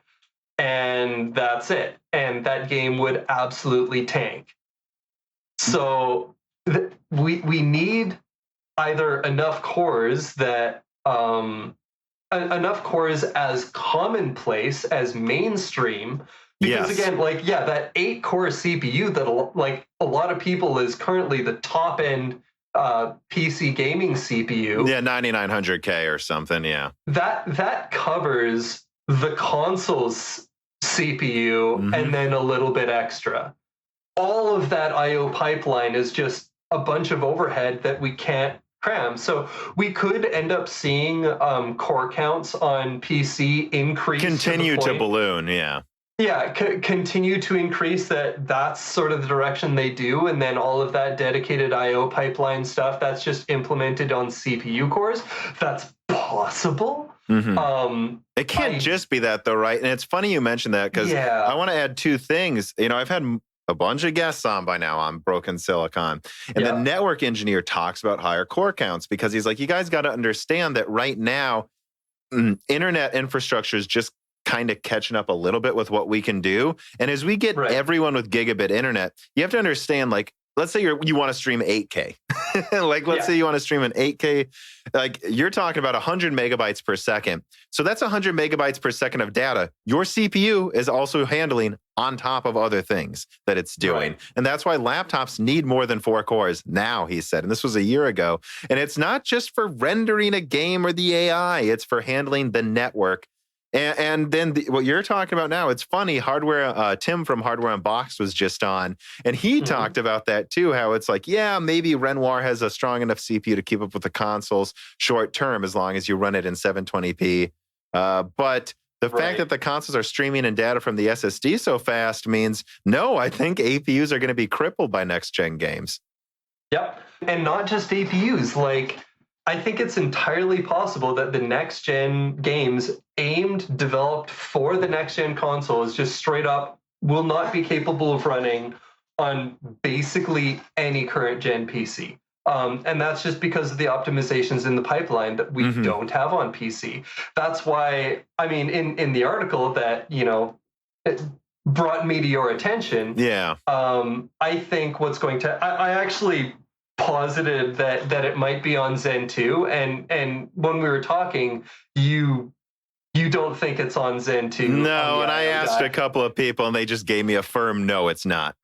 Yeah, I agree. I actually went, after I wrote that article, I went and looked at some like block diagrams of what's on that die, and I don't see it, and I don't see space for it. So I don't think it's on Zen 2. But this is like what you're talking about, right? You're talking about like the controllers the Xbox has and the PlayStation 5 has. Yeah. Let's put this on the I/O die in the future. Exactly. So like a dedicated decompression, dedicated DMA, dedicated, what's the term? We'll bring that up again. Well, you know what? While you're bringing that up, let me read this too, because this is a direct quote from my contact. He says, I don't think there are hidden accelerators on Ryzen right now, and I don't think that the I/O coprocessors will be on a separate die so easily. So this is an interesting point he puts out. If SSDs become so fast, the reads, writes, comes ins and outs are so fast that it occupies a core, it would certainly make sense to offload this to a coprocessor, but ... Right. The primary benefit of a console is that it's dedicated. You know exactly how many SSDs are going to be connected on what PCI bus. If AMD were to include I/O accelerators in Ryzen, how many should they add? Some people use one SSD, some people use two or more in RAID. I don't even want to think about what Epic would need for enterprise. Then there's the software support. I assume that AMD would have to make its own NVMe Windows driver, and that would make use of accelerators who would communicate the actual NVMe drives over PCIe. Or AMD would need to provide some reference driver to SSD manufacturers to guarantee compatibility. So I throw this in there because at least he seems, and I want to be clear, I agree with you. I think this is something Zen 4 may add because, I mean, just fundamentally, if you added this PS5-like I/O controller on an Epic chip, that's such an advantage over Intel and Enterprise, you know.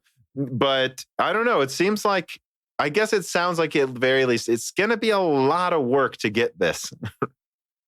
So what I think AMD is going to do to kind of answer a lot of that, yes, the advantage of consoles is it is a dedicated platform and it is a known quantity.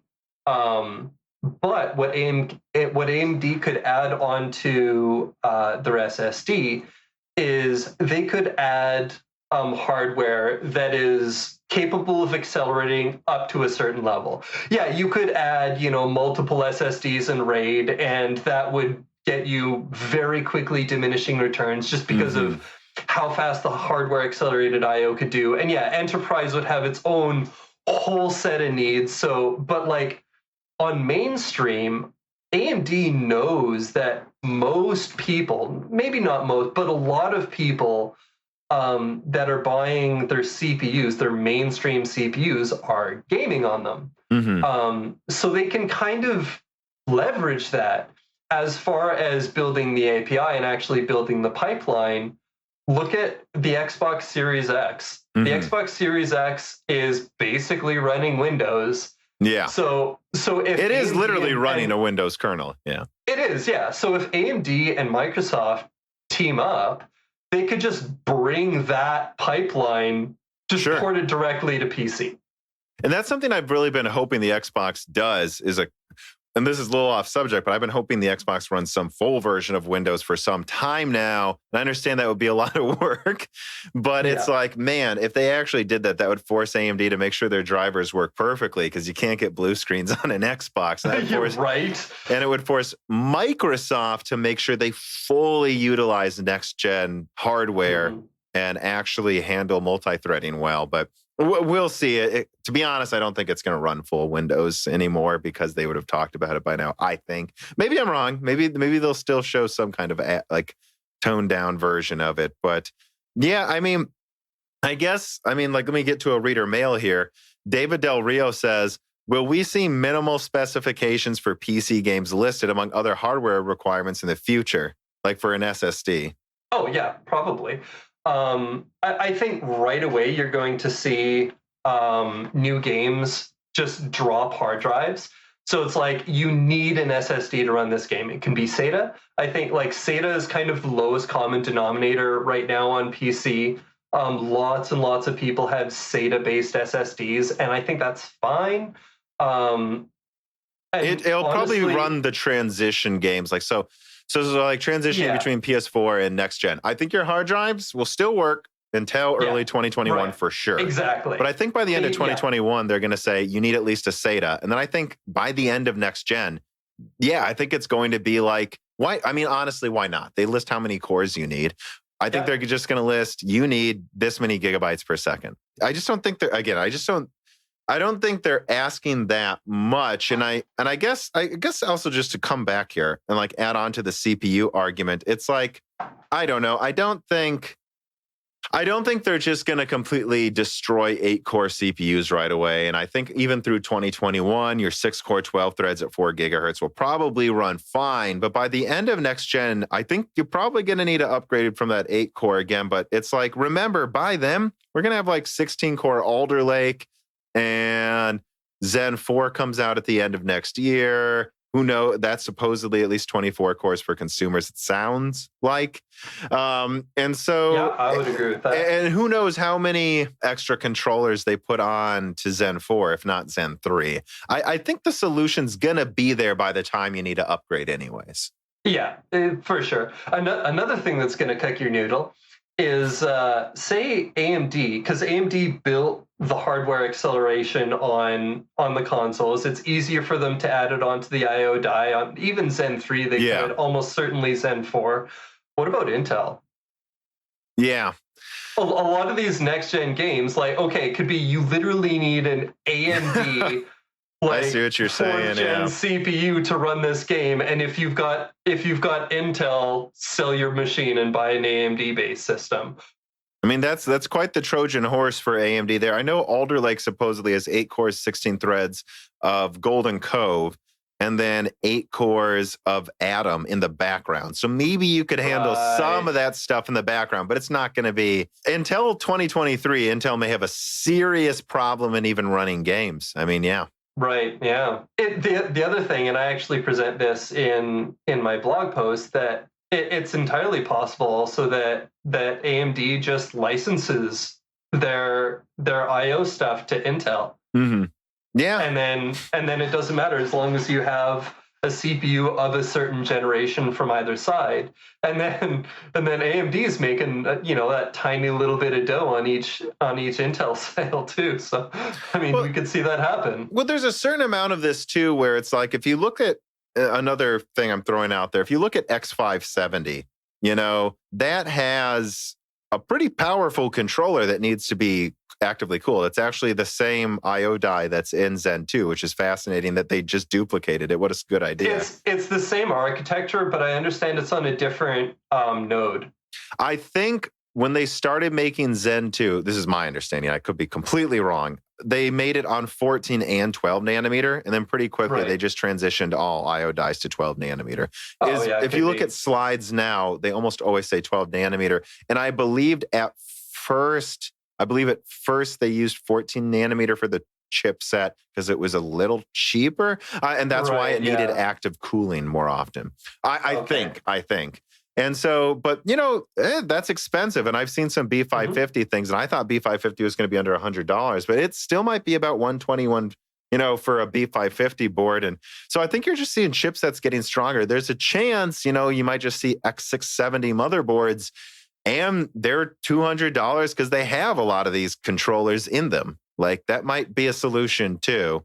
Another way to think of it, like if AMD continues using the same I/O die for the chipset, You could have, one copy of that acceleration on the CPU and one copy on the chipset, and throw on a couple SSDs, make use of both of them. Who knows? Yeah, and that's, kind of something I got into. So let me actually move forward to that part of the notes. I mean, that's kind of what I posited in my, RDNA 3 256 gigabyte video, which again, I go out of my way to say this a couple times. I'm not saying, or I don't know anything that much about RDNA 3, except that I know, and I know specifically the PlayStation 5 has some things in it where, I mean, these are neither the Xbox nor the PlayStation 5, nor frankly the PS4 or the Xbox One had a default architecture, right? They are their own versions of RDNA 2, and there are some things Microsoft wanted, or like I suspect a version of variable rate shading that the PlayStation also has, but they have their own flavor of it, that might go into RDNA 3. And then my understanding is there are some things that have large ramifications for VR performance in the PlayStation 5, which people keep forgetting a big part of the PlayStation 5 is going to be PSVR 2, that they might take for efficiently rendering VR games for RDNA 3. So there's a lot of things in these consoles that some of them might not be in, some things from RDNA 2 might not be in the consoles, but those are things they both decided we don't need for games. And there are some things in the consoles that might not get into PCs until RDNA 3.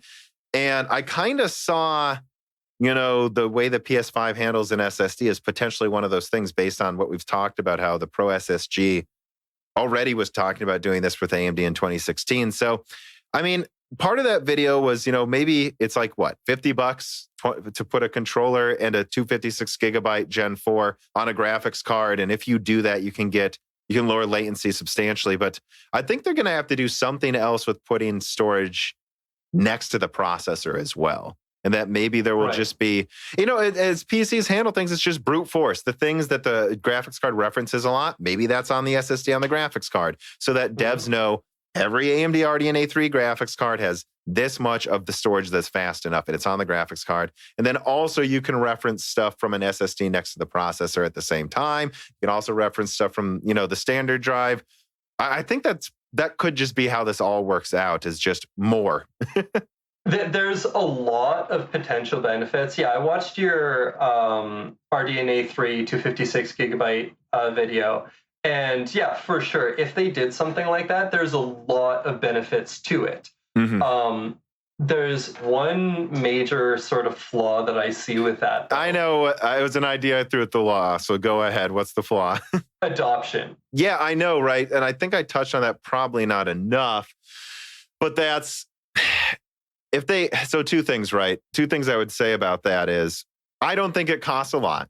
It's not a big deal to spend an extra $50 to make a $700 graphics card, now a $750 graphics card with 256 gigabytes of storage. But then what do you do about the $100 graphics cards? And how much storage do you give them, right? Do you give them, does everyone get it, or? And the other thing is, what about Nvidia? Because the big issue with Radeon is, even when Radeon is ahead, when it makes no sense to buy an Nvidia card over a Radeon card, Kepler, people still just flock to the Nvidia cards. I just literally yesterday, one of my good friends, he knows I'm really into PC, and he's got a roommate. He was looking at a new graphics card. He's like, so my roommate's looking at buying a new graphics card. Should he get a 1660 Ti, a 2060 Super, or a 2070 Super? And I was like, why not a 5700 for the price of that 2060? Literally for 5700 XT, which is the price of the 2060 Super. Yeah, he could get 2070 Super performance. Why? I know. I wouldn't. But they don't think of it. They don't even check. They just know you buy Nvidia. So they don't look. And honestly, it was this, it used to be the same for me. Back in the day, I bought I bought a GTX 970. Want to know how much time I spent looking at Nvidia? You mean AMD? You spent zero. Yeah, looking at AMD. I did not look at or consider any AMD GPU. I didn't even know what their performance was at. I couldn't answer a single question. My first graphics card was a 560 Ti, And I didn't know AMD made graphics cards, basically, when I bought that in 2012. And then I got a 6950, and I'm like, oh, this has double the VRAM for what seems like a similar price. Oh, wow, this works really well. And I never went back to NVIDIA since then. Right. But I think AMD is getting better. I guess two things. I think AMD is getting better at this. And I think word of mouth is mattering more and more and more in this interconnected world than it did even just 10 years ago. Like I see it, but NVIDIA's got a mindshare advantage. So there's that. I mean, your friend talked about that, and I have friends who do the same. And I just also think that NVIDIA is not stupid, and they want to bring you more performance. So they're probably going to end up doing something similar to AMD. Like I already know Ampere supposedly has tensor accelerated VRAM compression, so that you take up less space in the VRAM by compressing dynamically with the tensor cores and greater memory compression. And so right there, that's something. And I mean, the 3080 is going to have 10 gigabytes of RAM, but there's a rumor they may allow AIBs to sell 20 gigabyte versions. Okay, well, 20 gigabytes. Well, so what's going to happen when we get to 5 nanometer cards in a few years? I mean, are we going to be already at like 64 gigabyte cards? I mean, I don't know that you need that for the VRAM. You could get to the point where it's like, PC's solution isn't eliminating load times necessarily, at least not overall, but it's like you just spend 10 seconds before the game's playable and you load the whole goddamn game in the VRAM in case you need to do that. So I think that could just be NVIDIA's solution, as they just added tiered storage similar to RDNA 3. You know, the low-end cards are going to have problems. I don't know what else to say besides that, though. Yeah. I mean, we saw that, though, again, with the PS360 generation, where you had these low-end cards that just couldn't run games. Yep. So I guess let me bring up this reader mail here. Fatboy Diesel and Andrew Martin write, and they say basically the same thing. I wonder, would Intel's Optane SSDs or eventually MRAM ever be a sufficient stopgap solution for pipeline issues on PC SSDs? We need to go to that direction. So you don't think so? No, not at all. I think Optane, all it is, so it's fast storage. So, good on them for making fast, like X-Point. It's extremely low latency. That's its biggest thing. Its latency is, in terms of speed, in terms of IOPS, it's actually, when it came out, its IOPS was fast, but now it's not fast. No, it's not. Your SSD outperforms every Optane SSD in both bandwidth and IOPS. Mm-hmm. But Optane has that latency. It's got almost RAM-like latency, which is a benefit in some workloads. But in gaming, I don't think it's ever going to be a big deal. So on the low end, what Optane did is they were like, oh, here's this 16 gigabyte, this 32 gigabyte Optane little card thing. And what that's for is to accelerate your hard drive, which if you already had an SSD, it's almost entirely pointless. Yeah, which they still try to bundle those into like HP NVs, and it doesn't really do anything. So as far as accelerating the pipeline, the Optane doesn't do that because the pipeline is processor based. You need active processing to accelerate the pipeline, not just another storage solution. Yeah. And I guess I do want to say this about Optane. One of my best friends, he's actually a patron now as well. He would tell, I remember giving him this spiel in like 2016 or 15. Maybe 2015, where I first heard the announcement for 3D X-Point. And I remember just hyping it up like, they say it's 1,000 times faster than an SSD. This is the next big thing. But then I remember half a year later, they gave another presentation, and instead of showing 1,000, they showed 100. I'm like, whoa, what? You just lost an order of magnitude. What's this? And then they said 10 times. It just didn't pan out, is what I'm saying, right? Optane isn't as fast as they told us it would be.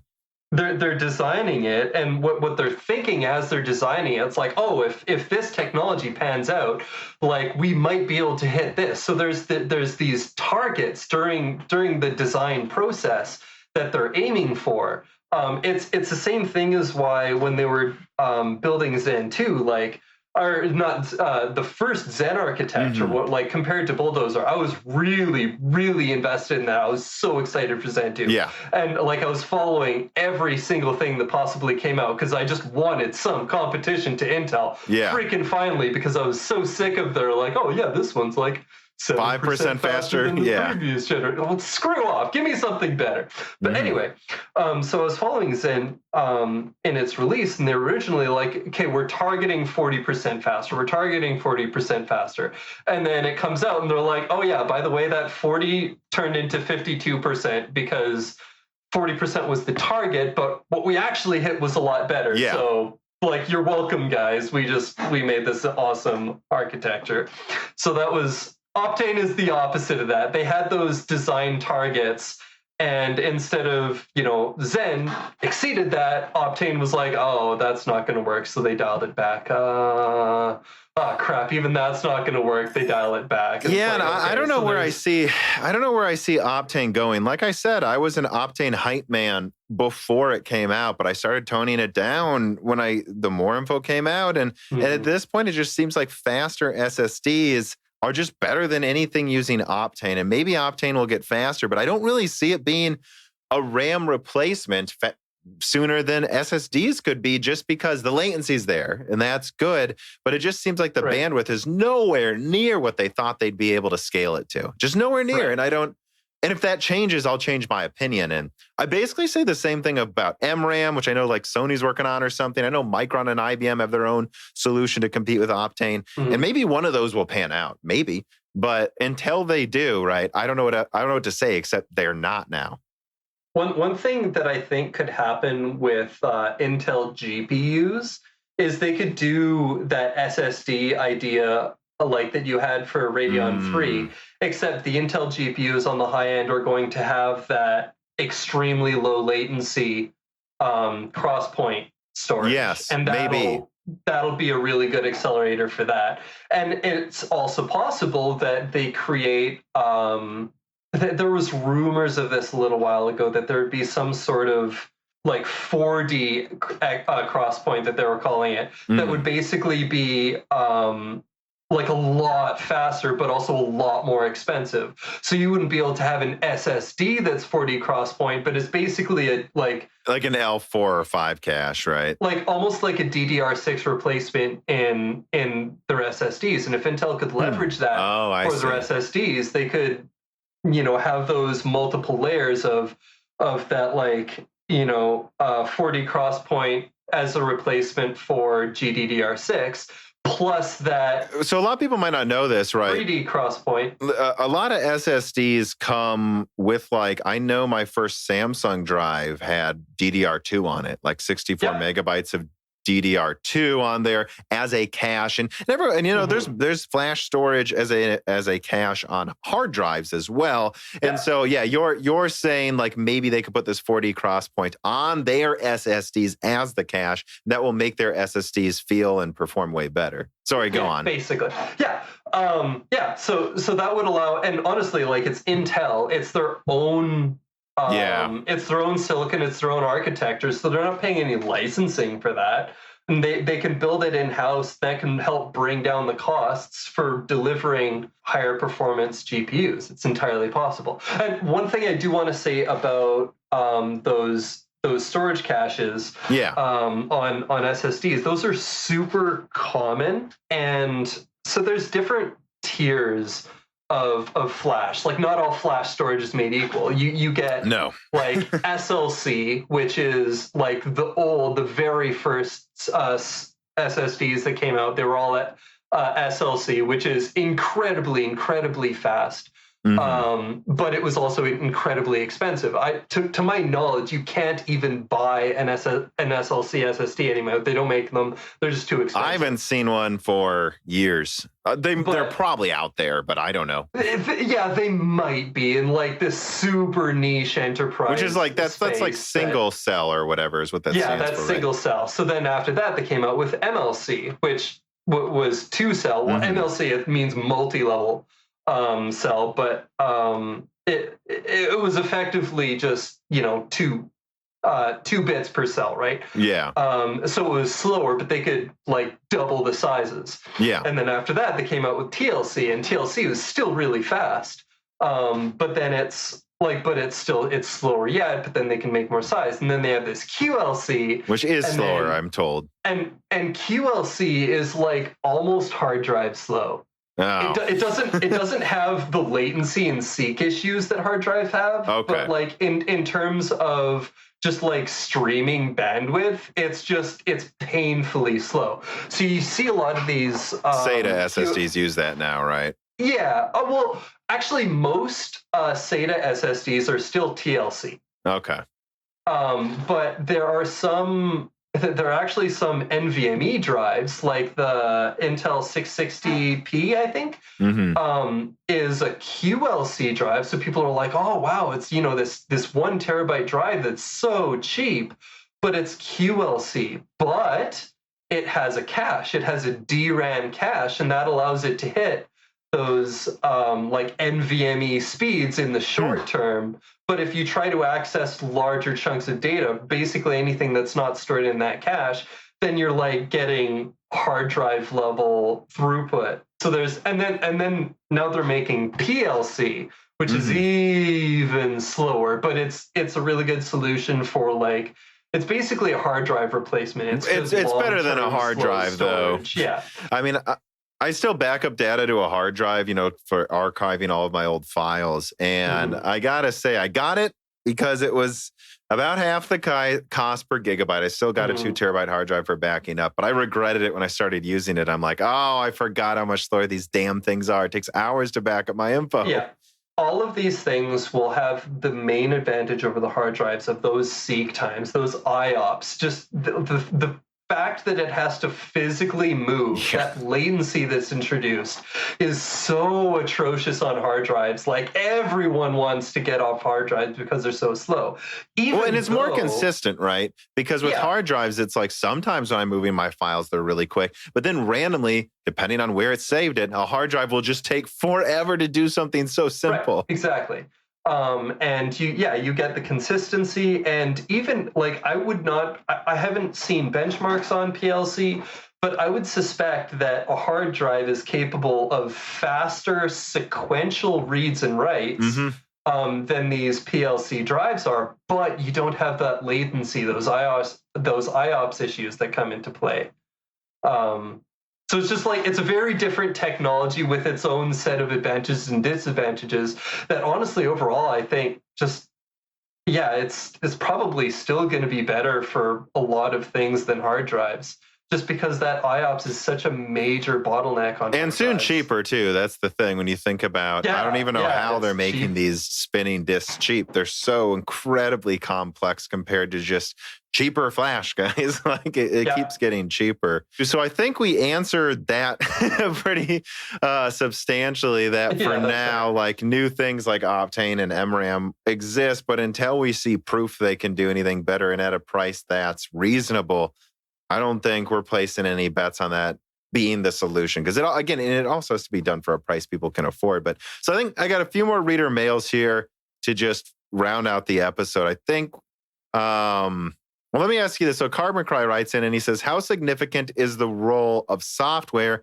in high performance SSDs with multiple tiers? To which I will say my contact just said one word or 2 words, insanely important. I was going to say yes. That's what I was going to say. Like it's the software is the pipeline. So yeah, you can have the hardware accelerating the pipeline, but to make use of that, the software has to match it, has to be able to fully utilize it. And on the PS5, like they've spent years working on that, and that's why making it easy to use for developers. Again, developers say it's easy to use, guys. Same with the Xbox as well. That's why my suggestion for bringing it to PC is if AMD and Microsoft, work together on it, because Xbox has AMD has the hardware because they built it for the Xbox, but Xbox has the software because they built it for the Xbox. I know, that's why. So if Microsoft can just port that to Windows, then we get the software and the hardware faster, and then we can iterate on that. on both fronts. So yes, software crucially important.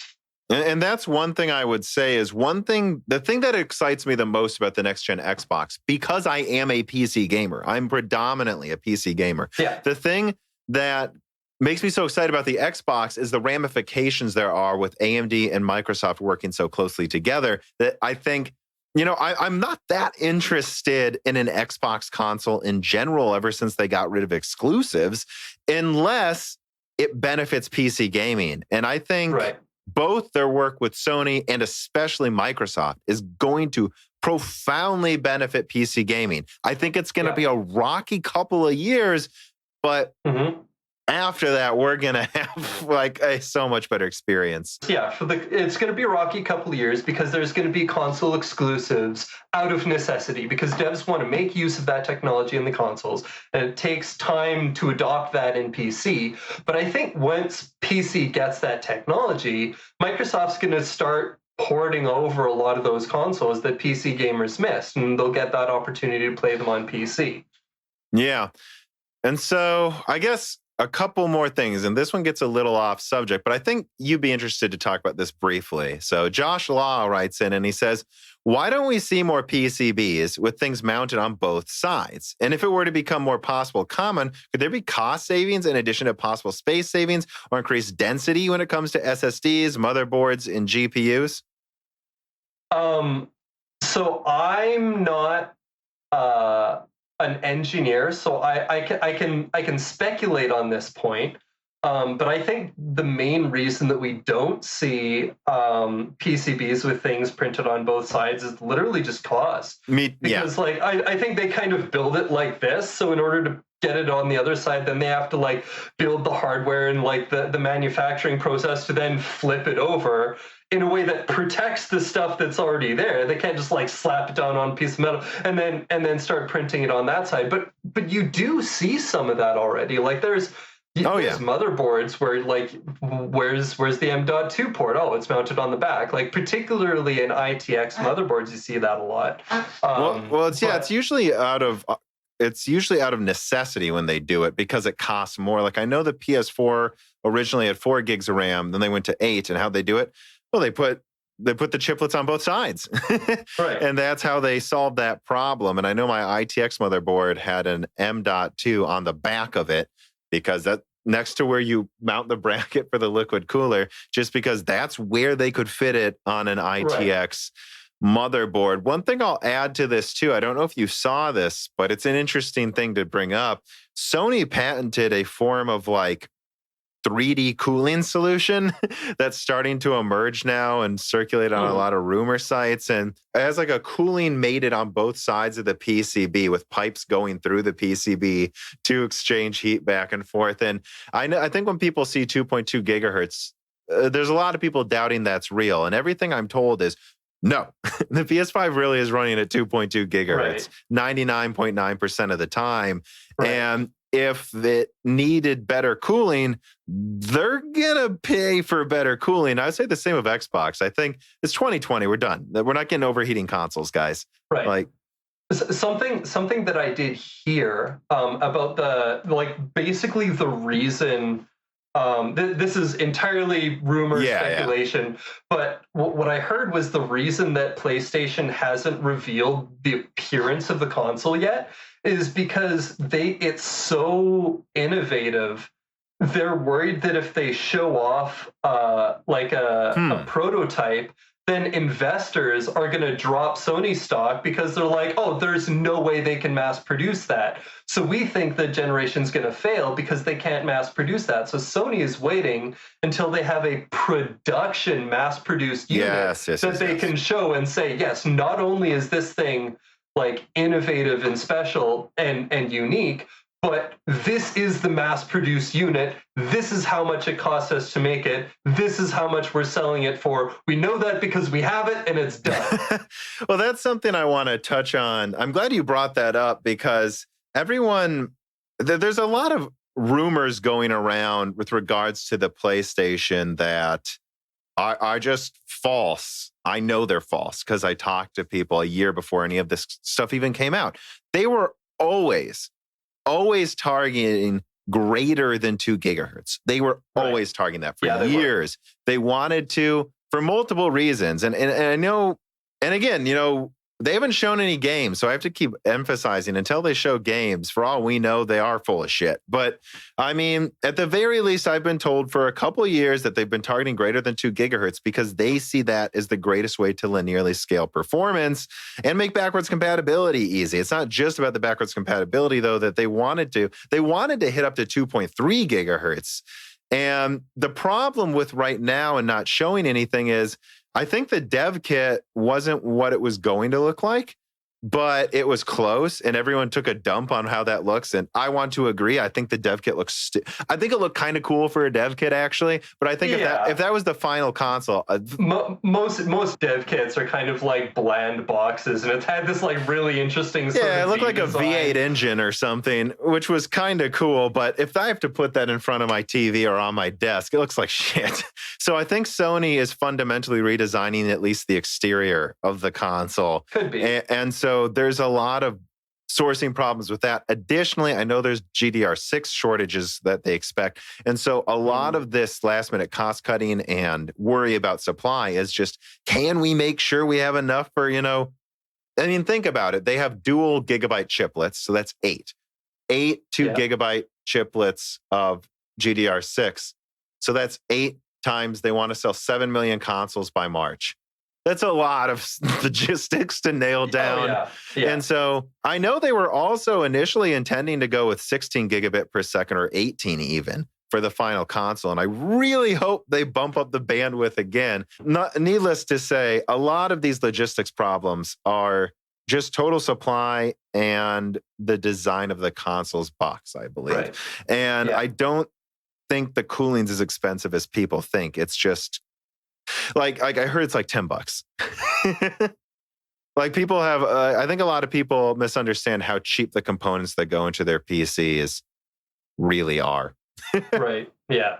Now I have one last reader mail here, and it's from Dominique Koch, and he says PCI Gen 6 will have 8064. He says GT per second. I think he might mean, unless I'm maybe mega transfers. Yeah. Anyways, PCI Gen 6 should be 4 times Gen 4, I believe. So he says, what does a PC and gaming world with these sorts of speeds look like? When will Earth-sized worlds be viable? I mean, a Gen 6 4 terabyte drive slapped on a GPU might do the trick. Thoughts, comments? Are there any limitations on the horizon to prevent this? Well, I'd say number 1, cost. I'd say number 2, No Man's Sky already has more than an Earth-sized world, but that's through trickery. Right. So when you can get Earth-sized worlds, there's basically no limitation to the size of the universes that you can create through procedural generation, because that's not storage that's not storage intensive. It's processor intensive. And that's fine. We've got lots of processing power relative to the speed of our storage, but as we increase the density of the textures and we actually make a world look and feel like something like the Earth, we need a lot more than that. How much more than that, I can't say. I don't know what the limitations are. I don't know, I could guess, but your guess would be as good as mine. Yeah, I mean, outside of procedurally generated worlds, which, I mean, I'm going to be honest, guys, the biggest limitation, I think, to an Earth-sized world is the ability for developers to make it in under 100 years. I mean, the amount of effort it would take to make a world that big. But I mean, I don't know. When you look at the PS5's SSD, I mean, it can stream in the assets in under a second. So I think you're already kind of removing that bottleneck. And at least in terms of loading with the Xbox, I mean, yeah, again, so I don't know. Earth-sized, I don't know. But I think we're going to get worlds that feel Earth-sized next gen already. Yeah, I mean, Star Citizen, honestly, is making a lot of progress in that, even with the hard drive limitation, because they're taking I mean, honestly, any open world game that you have, they heavily use procedural generation to make that world. Just like they're not placing every leaf on every tree. That would be insane. They're all using procedural generation. But it's a matter of how much they're using the procedural generation and how compressed that procedural generation tech can be. With Star Citizen, they're building out these huge worlds. So No Man's Sky was just like completely 100% Yes. procedurally generated. That there was no artist, like the artist, would test things and see how it looks and tweak the procedural generation. But with Star Citizen, it's like they're making these huge worlds that are like a combination of procedural generation and artist driven. So the artist is saying, okay, this has got to be here, this has got to be here, but they're like painting it with this really broad procedural generated brush stroke. Yeah. Yeah. And then there's areas where they intend, areas in cities where players are running around, they're using smaller and smaller and smaller brushes. But it's all still procedurally generated, fundamentally how the tech works, and that's going to continue on in the future. And that's the path that we're going to see. And the more the faster the storage can be, the more textures, the more lifelike, the more things that we're going to be able to see happening. The finer the brushes, the procedural generation dev artists can use to, say, hey, I want this thing to look this certain way. Like they'll be able to do that more and more and more as time progresses. Like I would even go so far as to say is we've been able to make, a world-sized playable area for probably 20 years. Minecraft is. Yeah, but it's just at that time, the level of detail on that global scale would just be tiny. Which is why, right, Red Dead Redemption, I mean, GTA 5 to a lesser extent, but Red Dead Redemption 2 impressed me so much is, I don't know, have you played that game? I have not. I've heard it's really good, though. Yeah. Well, when I played it, I mean, the reason I was impressed is it's the only open world game I've played. In GTA 5, again, you get this a little bit, but it felt like every square foot wasn't procedurally generated. Every random encounter, every enemy you run into, there would be these little lines they would have, these little things where it felt like it was a linear experience in quality, except it was the West. And that I've never seen a game of that level of detail, including voice acting. But for instance, I know GTA 5, I heard GTA 5 had 50,000 pages of text for the scripts. That's how much they had to write for that level of detail. Wow. And I know it cost them $500 million to develop that game. I believe Red Dead Redemption 2 is like $400 million. And that's what it takes just to get that, guys. I think this is when we're going to start rambling because we've been talking for way too long. But I really enjoyed this conversation. I mean, I really think this was everything I wanted it to be in terms of hitting all of the main points of like why it matters, why we didn't get benefits before from SSDs, why we will in the future, how the consoles differ and how they differ not from each other. Just that, but also from PC. I think no matter how you dice it, both consoles are going to have no problems running in 4K 60 Ultra ray tracing. I really don't think so. I think maybe the PlayStation has an open world advantage. But I've already seen I mean, I think the Xbox is going to have in linear games and walking simulators the ability to maybe even do 8K. I mean, as long as you don't have to touch the other memory segment, I could see. Yeah, maybe. I mean, 52 RDNA 2 compute units and a 320-bit bus. That's a powerful graphics card. And I guess the last thing I'll say too is I really think that even if it's rocky for PC for a while, I mean, this happens sometimes and they will bring it to PC, though. It's not like PC gaming's dead, you guys. Yeah. I mean, that's most of the market, so they're not going to abandon it. We might just have a period of some of the games don't get released on PC right away. And honestly, something we could also see, I didn't mention this earlier, is a lot of the games that are, created and tooled for consoles and will make use of that storage, they could take those games and release them on PC if they just tool how, maybe reduce some of the texture quality. Like they can rework it so that it works on the platform and we can still get them on PCs. But they just might look a little bit better on console. And it might take time. So it might be on console for like half a year to a year while they rework it to get it working on PC. Well, I think that pretty much does it. Was there anything else you wanted to discuss? Nope. I think that wraps it up. All right. And why don't you plug yourself one more time for where people can find you? First, I want to just absolutely thank you so much for this opportunity to talk on your thing. 2 weeks ago, I had no connections. I was just, random guy in my basement. So thank you for the opportunity to... You wrote a good blog post. Well, thank you.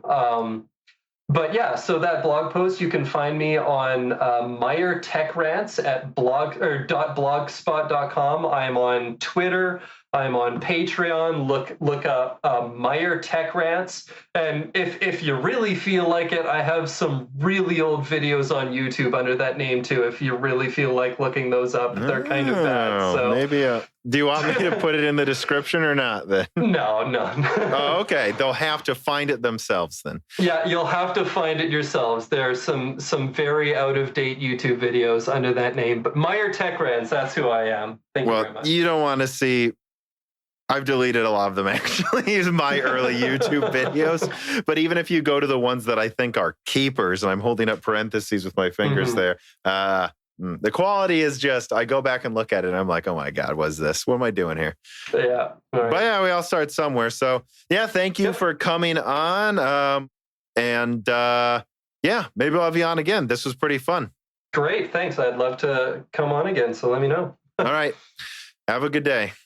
You too. Bye. Bye. The following podcast was brought to you by the YouTube channel and website Moore's Law is Dead. Moore's Law is Dead and Broken Silicon are trademarks of their creator, Tom.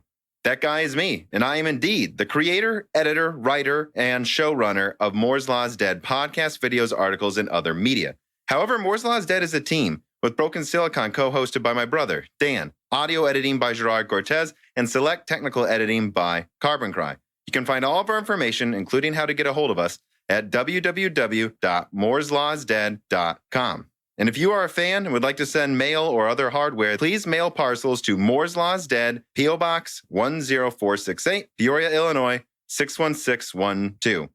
And speaking of fans, without exaggeration, the patrons are solely responsible for the continued distribution of the content you just listened to.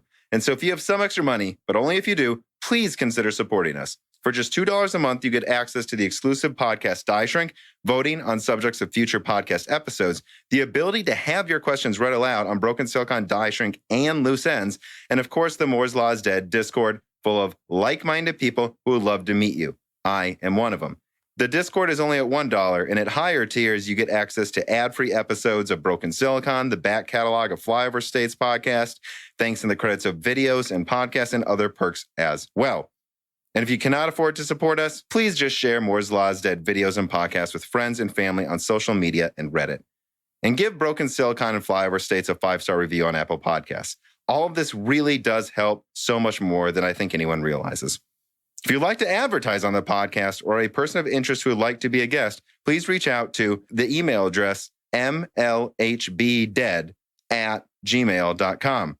But as I said, this podcast would not be possible without its fans supporting it. And so now it is time to give a personal thanks to the greatest of the fans. The following supporters are at the 10 gigahertz or higher producer levels: Bootman, Carbon Cry, Dean, Benny Berlin, Justin Yant, Thomas Rupp, I Love You, Lynn and Jims, Bollocks, Jordan Betcher, Muhammad Al-Kwari, Frederick Lau, James Krasta, Justin Parrish, Zachary Martin, Terrence Herod, Brad Medlin, Phil S., Thyrister, The Ninth Dude, Craig Renegar, John Bible, Chrysantine, Night Rogue 77, The Mechanical Philosopher, Lebo Gankilo, Fatboy Diesel, Daniel Hyde, Matthew McMullen, Christoph Novak, Neil X01, Matt Salem, Aaron Close, Sexy, VI Pass, Sadler, Richter Cohagon, Alethro, Stells, Gaten Pignell, Greg T. Wanchek, Jacob Barber, XO, T1E Care Bear, Matthew Lane, Paul Jones, Jan Rauner, Rubber Ducks, Edward Huff, Ali Robertson, Gordon Lamb, Jonathan, Drita Full, Evan Dingle, Nick Neasy, Dominic Dewar, Harold P. Bureau, Wayne, Sam MacArthur, TSPCFS, Michael Costa, Andrew S., Total Silo, and Blake. And thank you to Sahara for the music.